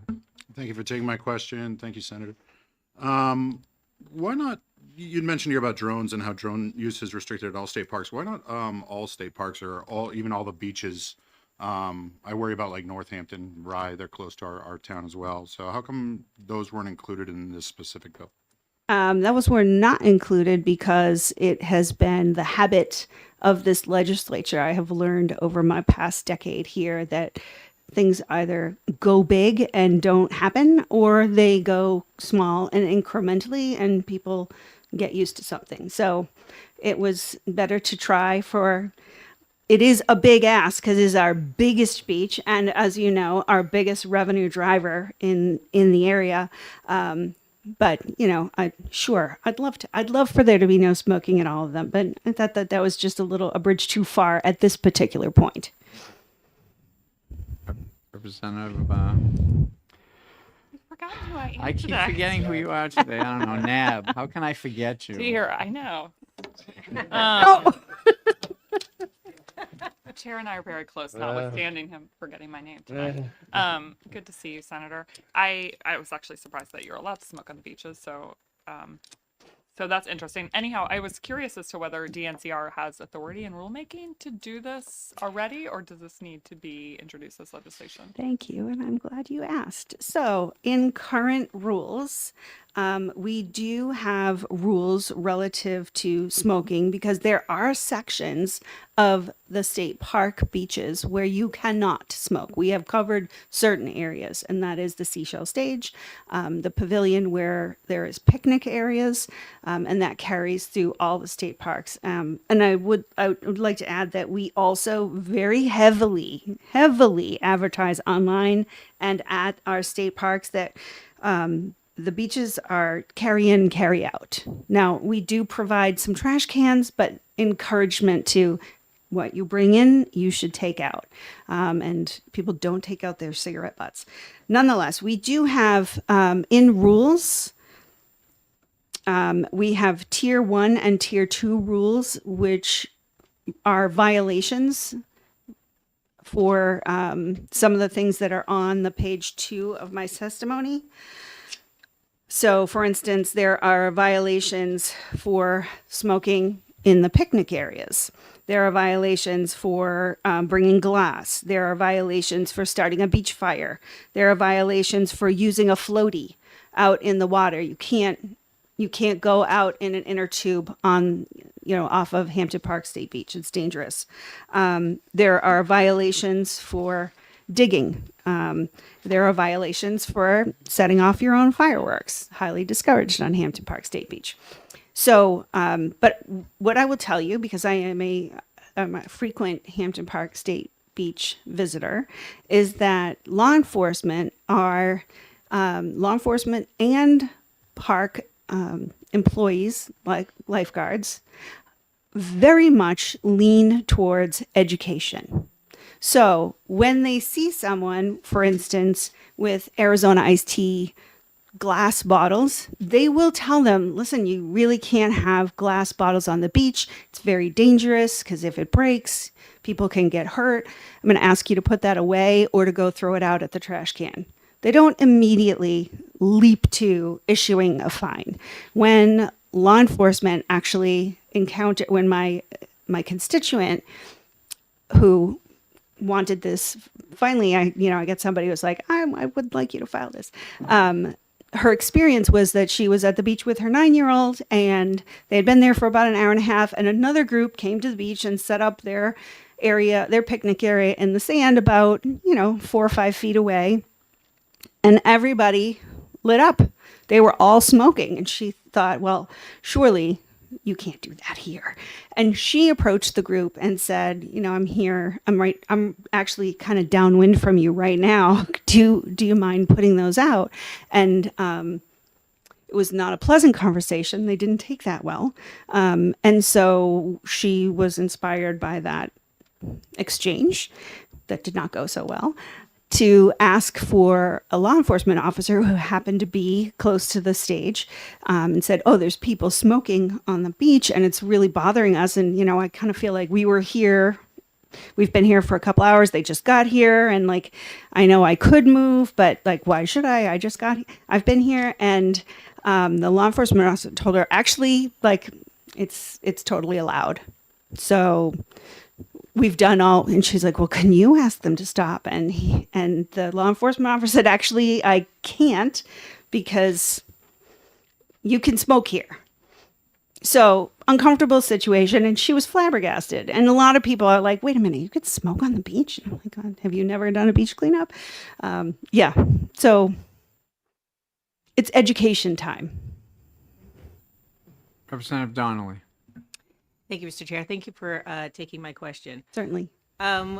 So I enjoy smoking a cigar every now and then. Mm-hmm. So I look at this a little bit more like regulatory creep. And what I'm looking at with your testimony here as well, sorry for the statement real quick, but it's clearly Hampton Beach has a lot of regulatory creep with all the different, what you can't do.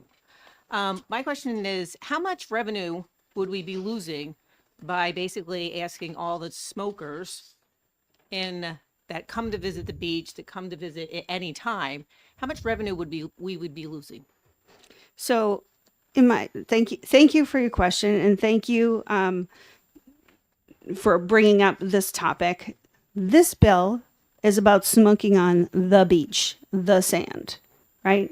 You already can't have that cigar at the seashell stage, nor is it allowable at the pavilions or in picnic areas.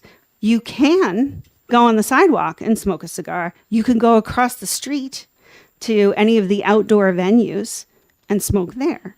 This is not a creep on smoking outdoors in Hampton. This is about a state property where we don't allow smoking. Like, you can't have that cigar at Pawtuckaway State Park. Like, you can't smoke in the woods at the parks. That's highly discouraged for reasons which would seem, obvious.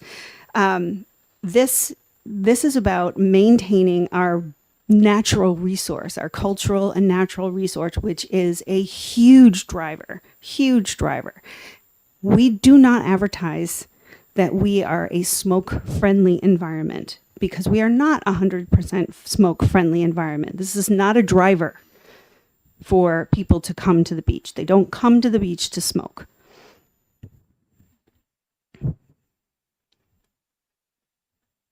Follow up? Follow up real quick. Yes. So just curious, Yes. what's the revenue loss that we will endure if we pass this? Well, the Cultural and Natural Resources has had multiple stabs at this, and in January, they projected that first, the proposed legislation would have an indeterminable impact on visitation. On the one hand, it is foreseeable that a prohibition on smoking could negatively impact Hampton Beach State Park visitation by deterring visitation by individuals who would otherwise choose to smoke.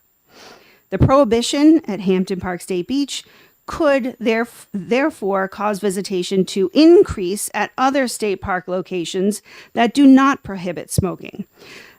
So if you're talking about overall revenue to the state, the Department of Cultural and Natural Resources thinks that people would just move to a different beach. They estimate that the proposed prohibition would result in a slight but not immaterial reduction in visitation-related revenue streams, which is why the department estimates an annual reduction in revenue at the range of $50,000 per year. This is not justified in any of this 4-page worksheet for the fiscal impact. So we don't know where that $50,000 came from because the state does not sell cigarettes. The state only sells alcohol. So cigarettes are purchased from private purveyors, and the state does not encourage smoking on the state park. It just is allowed. And it doesn't, when you go to the website, it doesn't even say that it's allowed. You can't find that information. So, that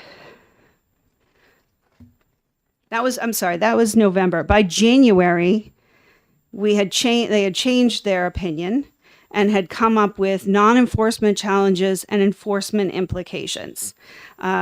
So I would suggest that the Department of Cultural and Natural Resources hasn't really put a handle on this, and I'm happy to share this non-enforcement challenges. In the interest of time, I'm happy to read that, but in the interest of time, I won't. I can submit it to the chair if you would like. But again, we don't advertise it. We don't tell people you should or can do it.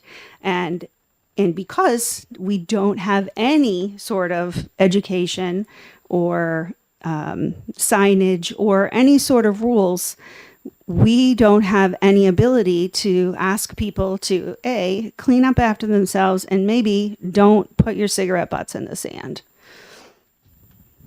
and make an experience for everyone around you difficult. Thank you, Mr. Chair. Thank you, Senator, for being here. In my opinion, a non-smoking beach would attract families who do not want to expose their children to the dangers, the well-known established dangers of secondhand smoke. And in fact, even if I were a smoker, which I'm not, I do drink. I do drink out of glass bottles. I do have a very large dog that I only walk off leash because I'm not the one who's trained him, and doesn't obey me, so I walk him off leash. And I love campfires in my backyard and in the woods. Mm-hmm. And I go to Hampton Beach all the time, and I don't do those things there. And so I guess I would just ask you, does that surprise you? I'm not surprised in the least. And I'm glad that you brought up a family-friendly environment, because the programming at Hampton Beach State Park has, in fact, the new posters will be going up at the beginning of next month, and it will have the entire lineup of all the activities that are available free of charge for anyone to come and enjoy the beach. And it is a series of concerts and festivals and events, and the majority of them are family friendly. In fact, we invite families specifically to come to the beach every Wednesday night for fireworks. And we are really trying to make the beach a family destination. So no, I would not be surprised by that. And thank you for not trying to start a fire at the beach. Just, it's just a hassle for all of us. Representative DuPont. Thank you, Chairman and Senator. Yes. I'm very much in support of your beach ban, but not the campground. I can't, the campground, people are 20, 30 feet apart. They're having fires, they're having grills, smoking and everything else. And, I think, if they want to have a cigarette out there in the campground, they're not on the beach, they're not littering, hopefully. If you amended it to remove the campground, I would support this bill, but I don't like it as it is. Thank you. As it stands right now, you cannot smoke at the pavilion at the campground in any of the picnic areas. So there's already non-smoking zones at the campground, and you have to use the grills that are available. You can't start a fire at the campground. Yeah. Okay. Thank you. Senator Ryan. Thank you for taking my question. I got promoted to senator. I appreciate that. Welcome. Sorry. Never mind. Thank you for taking my question. Certainly. I'm not sure if it's a question, it's an observation. Sure. In Massachusetts, you cannot smoke on any of the state beaches. And Rye is a town beach, and they have designated a non-smoking beach. As far as I can tell, the other state beaches in New Hampshire are smoking, so why wouldn't we consider just making like all of them non-smoking like Massachusetts, like Wallace Sands particularly? Sure. So thank you for your question, and thank you for pointing out that Rye Beach is a town beach and smoking is not allowed there. I love your idea, to be honest with you. But like I mentioned to Representative Bridle, it's my experience that if there is too much all at once, people get real skittish and choose inaction versus a little bit of action. So the biggest beach that the state has invested at this rate, almost $25 million since we did the renovation of the Seashell stage. And we, when there is storm damage, we go right there and we try to get that cleaned up because that is a big revenue driver for the state. The tourism industry, the tourism that comes into Hampton Beach State Park brings in billions to our state. Maybe it would be great to not have smoking at Genesee State Beach. But again, it's a sliver. It's not a big beach. It's not a revenue driver. And Hampton Park State Beach is our flagship state park on the seacoast. So I figured let's assist what we are already doing to make Hampton Park State Beach a family-friendly destination, and assist in making that more attractive. Representative Darby. Thank you, Mr. Chair. Thank you, Senator Altschuler, for taking my question. You mentioned in testimony a few times that this was about keeping the cigarettes off the beach, Yes. which makes sense to me. But following up on Representative DuPont's question, there's the parking lots as well, which I don't consider myself to be part of the beach, although they are part of the state park. So is the intent just the sand, or is it the entire state park area? So the Hampton Beach State Park area is the sand, the Seashell stage, and the RV parking lot and pavilion. So have you been there? I'm Okay. not as familiar So with it I as just you want to are. describe, if you have not been there, for anyone who has not been there, when you get onto Route 1A and you're heading southbound, we are everything on the left, right? And right before you get to the Seabrook line, there's a left-hand turn that will take you in. After you've gone beyond the commercial area of the beach, there is a small neighborhood. You're going to drive past that small neighborhood. We have nothing to do with that. And then after that, on the left-hand side, there's going to be a turn into the RV park. When you're in the RV park and you want to get onto the sand, there are some protected dunes and there's a pathway through the protected dunes, and that leads you onto the sand. That is where anyone who wants to, ride their horses, they bring their trailers into what is the parking lot and RV park there, and the horses go in that way. That sand connects all the way up the entirety of Hampton Beach. So you can walk from the access area, and there's a beach area at the RV park, and there is a big. We have built a bathhouse with restrooms and a pavilion that hosts a lot of events with picnic benches. And then it's a parking lot, it's a parking lot and it's on the jetty. So it's buffered by water on two sides, and you can access the sandy beach from the RV park. So that's what the state owns as Hampton Park State Beach. So So the smoking would be prohibited in those areas where people park as well. yes. Anyone new? Representative Bridle? Thank you, Mr. Chair, and thank you for the follow-up. So Representative Darby brings up a good point. North of the strip, there's the parking lot that's in between the northbound and southbound lanes of Route 1A, which is New Hampshire State Park property because that's maintained by the state parks. So if somebody were to come to Hampton Beach State Park and park in that inner strip that's between the two roads, and they were to go on the beach and then they wanted to, say, return to their car to go have a cigarette, technically they would still be on Hampton Beach State Park and they couldn't even have a cigarette out near their car because it would fall under the Hampton Beach State Park area. Is that correct? The parking area? So I think what you're talking about is Route 1A in the north and southbound directions are 2 lanes in each direction. And in the center, and then the beach is on the far eastern side, and there is a 2-lane parking area sandwiched in between the 2 highways, which you have to cross over the highway and the sidewalk to get to the beach. And I think this is an important time to just remind the committee that this is an education bill.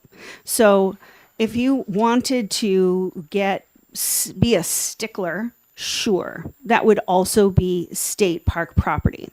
Is it patrolled by the lifeguards and patrolled to, for anyone doing anything over there other than not parking correctly? No, because this bill doesn't include fines. We're trying to change a culture. I do not think that the lifeguards will be running across the sidewalk, 2 lanes of traffic into the center line to find ask somebody who's sitting inside their car having a smoke to knock it off. That is not the purpose of this. And if we were to carve it out as a smoking zone, if that's what's going to get this across the finish line, then by all means, throw that in as an amendment. I don't think it's necessary because this is not a violation bill. I specifically put it in as an education bill. But yes, you are correct. That would be state property. So I have a question, Senator. Yes. You passed the handout, and one of the pages talks about rules that were Yes. adopted, and Rule 7301.29 says smoking can be prohibited if it's posted. Is that rule still in effect? It is. It is. So we do have a current rule that allows the department to put up This bill signs. would not have to go through GELCAR because the rules already exist. Okay. Yeah. Thank you. That's why I attached this because the Appreciate work's been done. disclosure. Thank Sure. you. Any other questions for the senator? Seeing none, thank you, Senator. Thank you very much for your time today. I appreciate it, and I appreciate all the questions. Thank you. Is there anyone else to speak on SB 596 FN? Anyone else to speak on SB 596 FN? We'll call for the blue sheets in the online.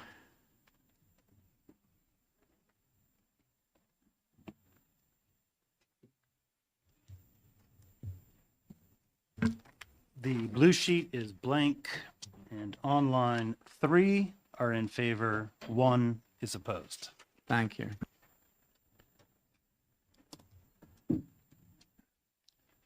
So I'm going to close the hearing on SB 596 FN.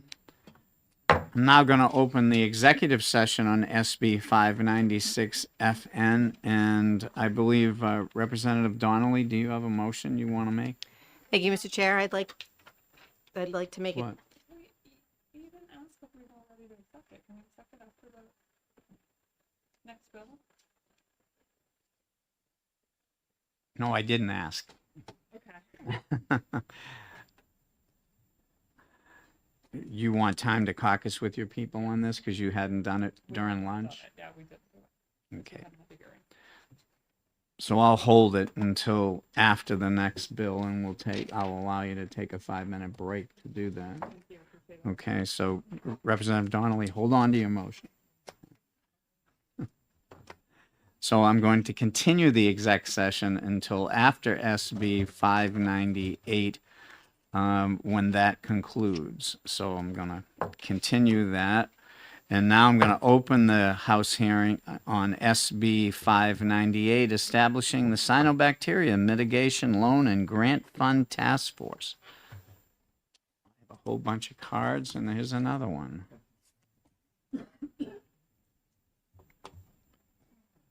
And I believe the prime sponsor, Senator McConkey. Welcome to Resources. Thank you, Mr. Chairman. It's a pleasure to be here before you and your esteemed members of Resources, Recreation, Development. Having spent some time in the Senate, it's refreshing to see 15 faces as opposed to 3 others than myself. So I'm here today to introduce Senate Bill 598, an act to establish Cyanobacteria Mitigation Loan and Grant Fund Task Force. That's a mouthful. In 2023, the legislature provided $1 million appropriation, which was followed by another $1 million appropriation, ARPA funds added to those funds. The American Rescue Plan, or ARPA funds, have been exhausted, and most of the funding necessary and highlighted in Cyanobacteria poses serious risks to lakes, ponds, and other water systems. And the department will be speaking afterwards, and I believe we're down to less than a couple $100,000 left in that fund. While past attempts to fund mitigation have been made, emphasize the need we need a more sustainable, reliable source of funding going forward. The legislature, I would be remiss to say that we could put millions of dollars back into this with where we are with budget constraints. So the idea is to form a task force, not a commission. We're going to report this out in a matter of by January 1 of next year. And the task force, I'll highlight it quickly for you. I know you folks have had a long day. We'll explore many things. One is a voluntary decal program, voluntary. Something similar to the hiking program that has just turned a corner and is making money now. Establishing a license plate decal, there's been many attempts to do those things. Explore voluntary funding sources. Direct a portion of failed septic design application fees to be transferred to the Cyanobacteria Mitigation Loan Fund grant. Explore reallocating a percentage of Department of Transportation mitigation funds. Explore the establishment of program Department of Transportation for improving and upgrading culverts. and more importantly, explore any other issues the task force discovers that may lead to a sustainable funding source.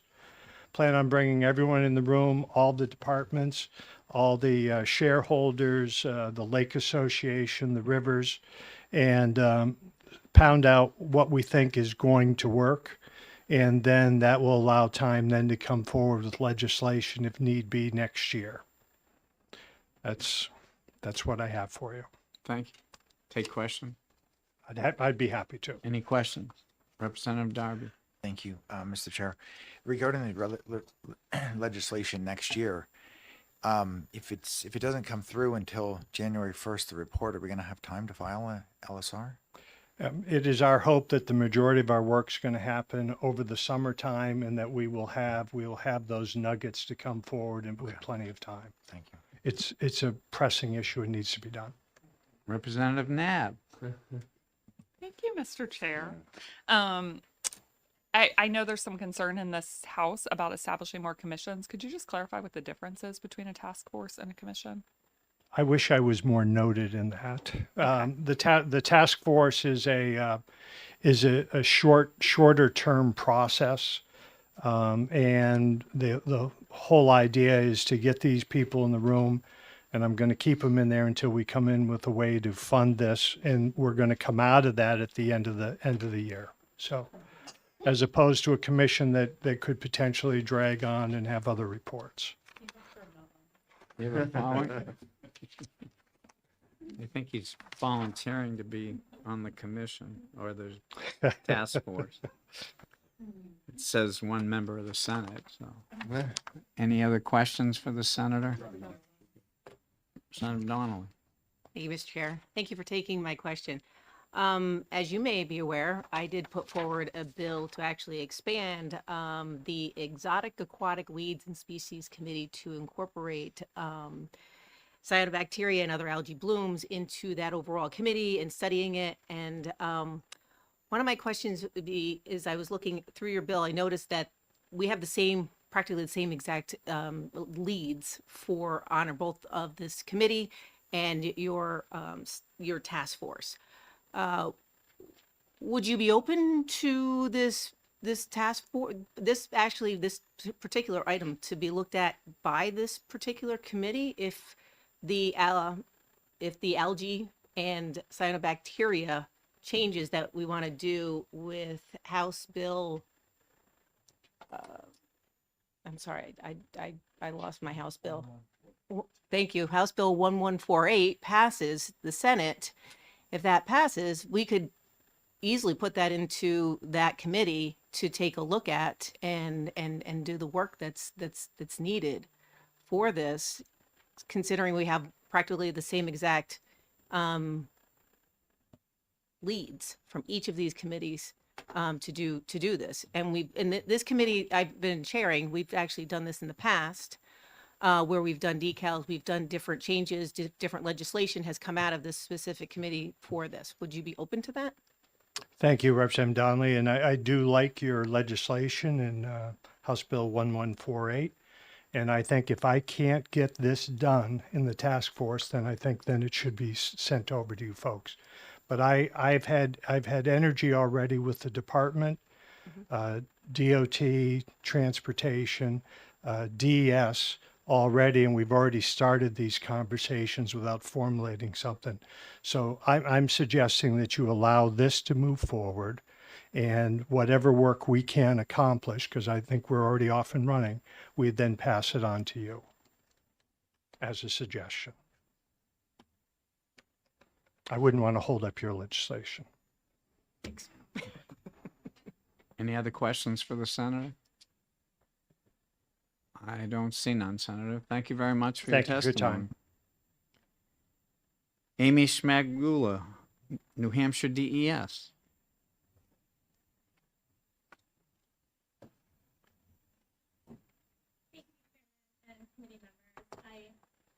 I am writing a letter from the department over that way.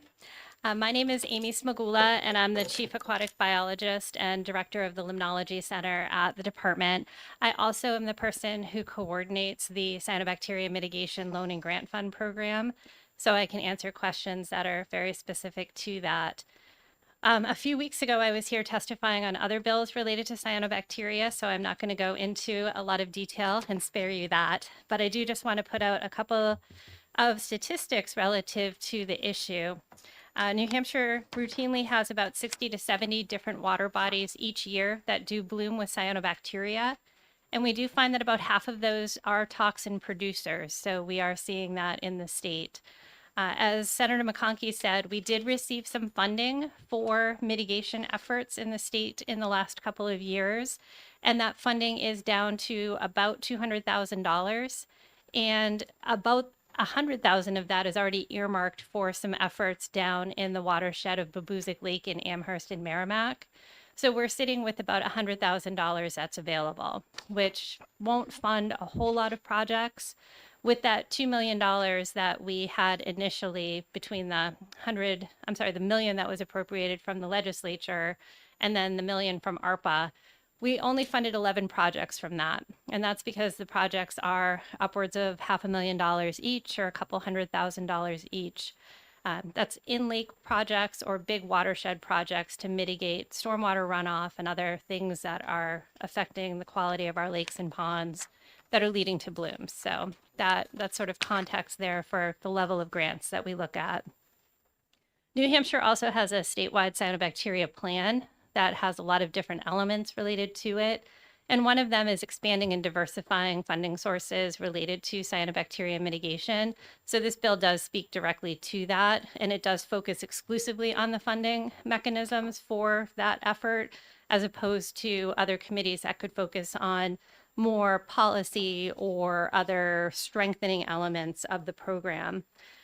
I think ultimately with the degree of cyanobacteria that we have in the state, we have 60 to 70 water bodies statewide, but we're also reviewing all of our historic blooms in the state over decades. We have over 400 individual hits for blooms in water bodies across the state. So that's pretty widespread when you look at New Hampshire. We have about 1,000 lakes and ponds, and almost half of those have had some blip in the history of them that have had blooms. So funding, diversifying the funding is probably a good idea, looking at state funding, local funding, and if there's any federal funding to help support this issue. This bill certainly looks like it is going to evaluate all those different options that are out there. DES is not specifically taking a position on this bill, but being very familiar with the issue and the program, I just wanted to provide you that context. And I would be happy to take any questions that you may have. Any questions for the speaker? Representative Bale. Thank you, Mr. Chair, and thank you for taking my question. So I know about the original bill that was setting up the cyanobacteria loan mitigation fund, and that was a very heavy lift, we felt at the time, with a fiscal note of $25 million. But we were able to get that bill over to the Senate. We were able to get that $1 million, and we've had some examples of projects that have succeeded very well, except in small numbers. And so I'm looking at the situation and how I know it's exacerbated further, and I haven't had really enough time to study that yet, but are blooms more difficult with our situation with drought? We had a field trip, I want to say it was in September of last year, and we went to Lake Winnipesaukee, and it was a solid 7 to 10 inches below normal. And so the water quality issues were there, and everyone was really, really worried about this emergency with the drought and then the impact of other aquatic issues that we have. So that's my question. Yeah, thank you, Representative, for that question. And those are really good observations. Certainly when we're not having rain events and our lakes are not at full capacity, you're certainly concentrating nutrients in those water bodies, and shallower water bodies can hold more heat, especially during the hot months of the summer. And those are all conditions that would favor cyanobacteria blooms. It's not in every case. Some lakes do better when they flush. Some lakes do better when they don't flush. So every lake is a little bit unique. But yeah, I think certainly some of the conditions that we've been seeing, not only drought, but these really high intensity rainstorms that we get occasionally, that just flush everything into water bodies that cause erosion, and that are the just sweeping the watershed clean, can affect our lakes as well. So we just need to be better positioned to respond to circumstances like that, because they are definitely affecting our lakes, and they are leading to blooms that can last a day or two, which is, something that people deal with. I might go swim somewhere else, but some of these lakes we're seeing blooms last 30, 60, 90, 120 days, which is the whole summer in New Hampshire. So it just complicates the availability of our water bodies and the health of our systems. Anyone else? Seeing none, thank you very much for your testimony. Thank you for your time. Samantha Parkman, New Hampshire Lakes.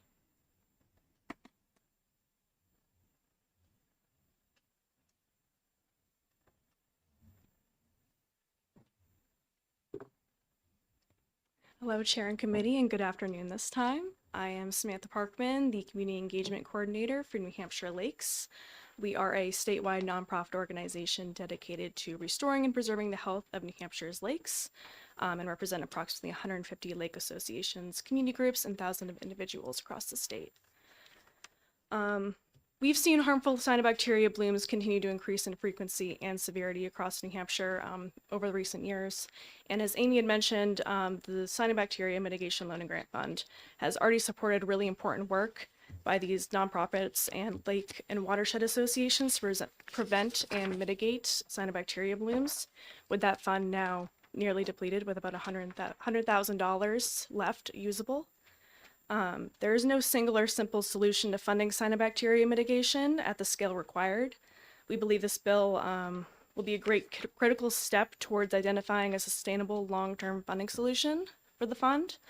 And it also, many stakeholders are now coming together to provide a practical and collaborative approach on different levels, both on ground and through policy. With that, we urge your support for ought to pass, and try and take any questions. Any questions for the speaker? I don't see any. Thank you very much. And my last pink card, Jody Grimbliss, New Hampshire Marine Trades Association. Good afternoon. I'll be brief. For the record, my name is Jody Grimbliss, and I'm here representing the New Hampshire Marine Trades Association. We are in support of this legislation. You'll note we're not a member on the task force, but quite honestly, practically speaking, I will never get a Marina member to meet during the summer on a task force. It just would be impossible. We will participate as much as we can. Obviously, this committee knows all of the challenges that the lakes areas have, whether it's dam funding or cyanobacteria funding. This is just another opportunity to bring folks together. I think there's some pretty interesting ideas in the bill with regard to DOT and other pieces that haven't really been thought through before. And quite honestly, the timing is good because we're going to be going into another budget season. So as you come back in 2027, hopefully this task force can have something for you to think about during the state budget process, and maybe we can get something done. I'll leave it at that. Any questions, Mr. Grimbliss? Representative Darby. Thank you, Mr. Chair. Thank you, Ms. Grimbliss, for taking my question. As somebody that's been attends most of the exotic weed committee and familiar with basically all the water-based legislation that goes through this committee, do you have a perspective on the benefit of the task force compared to trying to tie that into try to tie these funding sources into the exotic weed committee?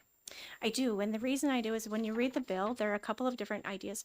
I've been around all of this for a very long time, and the various ways we're either raising money for milfoil or raising money for this. We always kind of go the boat fee, right? It's generally one of the fees we look to raise: mooring fee, boat fee. Some of the suggestions or ideas in this are very different. DOT and mitigation of subsurface, etc. I think that's something I would have never thought before. I congratulate the center for thinking outside of a box that I don't think has been thought of, and I think it's well worth the effort, and I think they can work together. And I'm hoping that there's 2 members of the House that might want to be on it that also serve on that other committee. Any other questions for the speaker? Seeing none, thank you for your testimony. So I don't have any other pink cards. Is there anyone else to speak on SB 598? Anyone else to speak on SB 598? The blue sheets are online. Representative Sargent.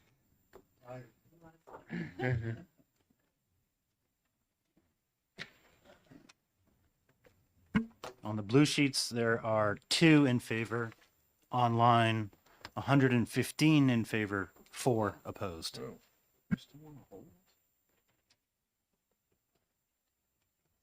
You're okay.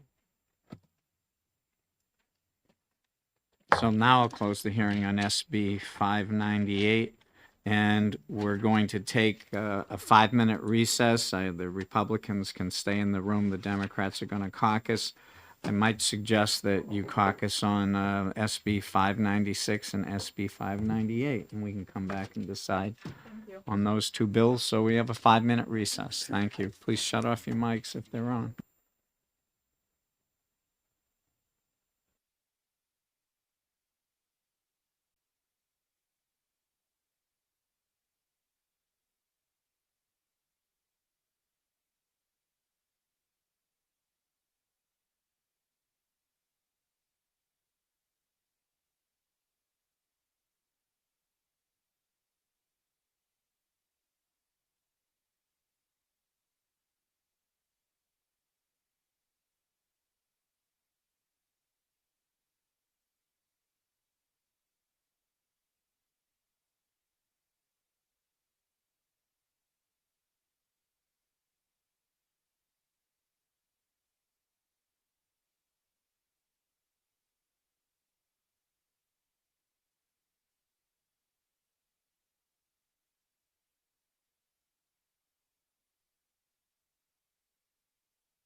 Well, again, good afternoon. I'm going to open an exec session again on SB 596FN, prohibiting smoking in Hampton Beach State Park. And Representative Donnelly, you have a motion. Thank you, Mr. Chair. I'd like to make a motion of ITL. Do we have a second? Yes, I'll second. We have a motion made and seconded to ITL Senate Bill 596FN. Does the maker wish to speak?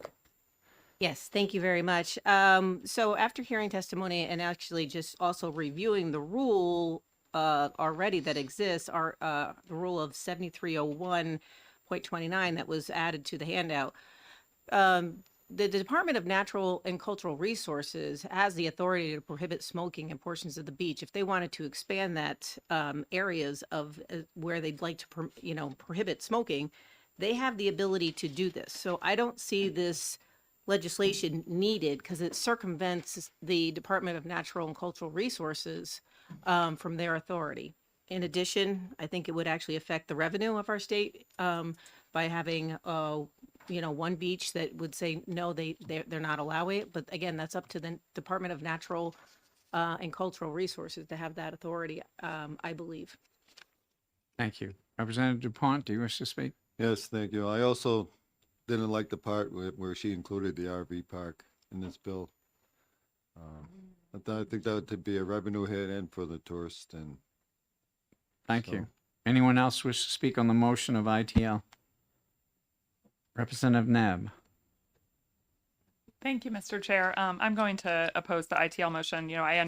I do respect the concerns about the parking lot and the RV park. I think that's something we could have discussed as a potential amendment to this legislation, and the authority of DNCR. But I do think I was shocked to hear that you were allowed to smoke on the beach. I think, our beaches tend to be very family friendly, and smoking travels. It's not something that just impacts you. So, and it is a huge waste issue as well. I don't think most people carry out their cigarette butts. So I oppose the ITL motion and would recommend ought to pass. Thank you. Representative Darby. Thank you, Mr. Chair. I am going to support the ITL motion reluctantly because of it's inclusive of the RV park and the parking area, which really would make it very difficult for people to sort of step away from the sand to have a smoke. And I think I think we could have, even though I agree with Representative Donnelly that this could be addressed by rulemaking and the statute is not required. I was very disconcerted to hear that the senator reached out to DNCR on multiple occasions and wasn't able to have this discussion. The reason I would definitely support this if it was limited to the beach area is because that's one of the most heavily used beaches in the state.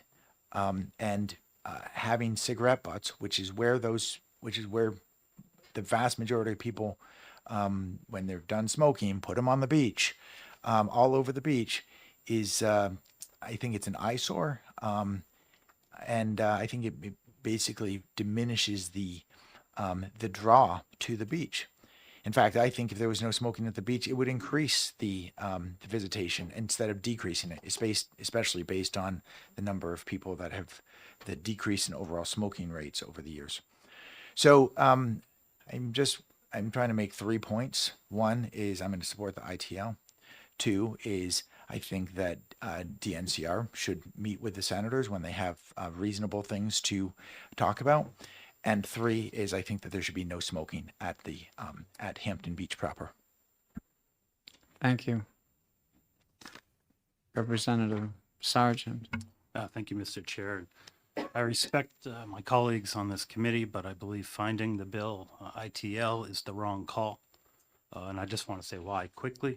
And I won't repeat any of the points that some other people have already said. For me, it's the families with children that need one state beach out of all of them, just one, to be smoke-free. The science on this is not in dispute. Sitting 3 feet from a smoker outdoors exposes you and your children to the same level of secondhand smoke as sitting indoors with one. for children with developing lungs, for kids with asthma. That's a real health consequence for a trip to a beach. We have many state beaches, and I'm just asking that one state beach that parents have the choice, dare I say, parental right, to take their kid to a smoke-free beach. What this bill really does is imposes no fines, no new enforcement agency. It simply asks an authorized official, most likely a teenage lifeguard, to ask the smoker to please comply with the sign and to go somewhere else in the public property to smoke your cigarette or your cigar or your pipe. So this is a modest ask, and I urge my colleagues to reconsider, and I'll be voting against ITL. Anyone else? Representative Bayer. Thank you, Mr. Chair. I too will be voting against the ITL. I think that echoing the sentiments of my colleagues and just looking at, what does happen on the beach, when people smoke, the butts stay behind and people have their toddlers picking up, this kind of trash, and it does cause a lot of cleanup. That's important. And people can get burned. I myself got burned on a cigarette butt on a state beach. So for that reason, I'll be opposing the ITL. I did also want to say that I appreciate the senator's efforts to reach out to DNCR, and I do believe that working together is the best way to happen. But when that doesn't happen, then sometimes we have to act. Anyone else? I say a few words. I echo Representative Donnelly's comments, and I asked the question of the senator. It's already in rulemaking, and DNCR can do this. I am not one in favor of passing legislation that is not needed, especially this one, which has no enforcement authority. And all that the senator said is to put it on a sign, which DNCR can do now under the existing rule that's been in effect since, I believe, at least 2000 and something on the paper that she passed out.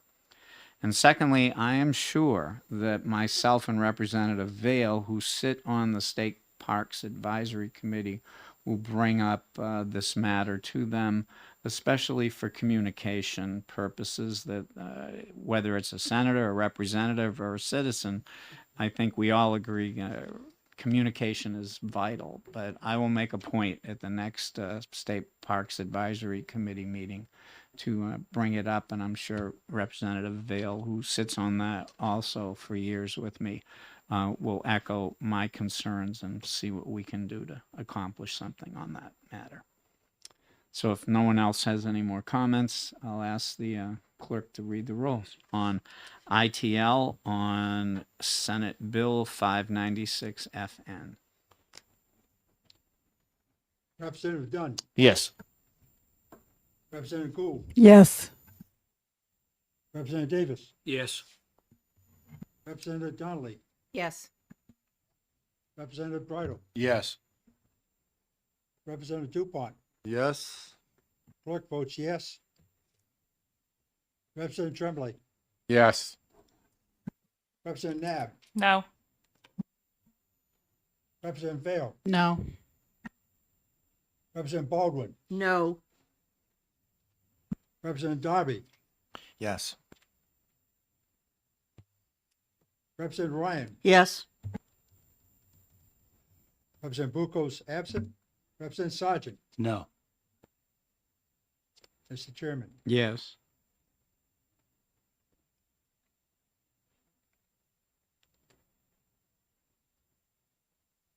Eleven four.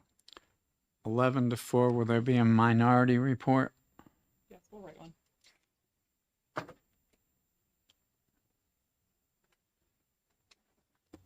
So I'll close the executive session on SB 596 FN. I'll open the executive session on SB 598, establishing the Cyanobacteria Mitigation Loan and Grant Fund Task Force. Representative Donnelly, do you have a motion? Thank you, Mr. Chair. Yes, I'd like to make the motion of OTP, ought to pass. And do we have a second? Second by Representative Darby. Do you wish to speak to your motion? Thank you, Mr. Chair. So As the chair of the Aquatic Exotic Invasive Species and Weeds, I'd like to echo the fact that this is a task force that's going to be done over the summer and that it's short-lived. And I did like the comment that there's some alternative ideas of how to fund something of this and having other people take a look at this. And it's not just boaters that are continuously funding most of these funds that we're looking to for our lakes. So I'd like to see this out, and I'd like to see how this what the results of the task force from this particular bill. Thank you. Does the second wish to speak? Nothing further, thank you. Anyone else wish to speak on this motion of OTP on SB 598? Seeing none, I'll ask the clerk to read the rolls.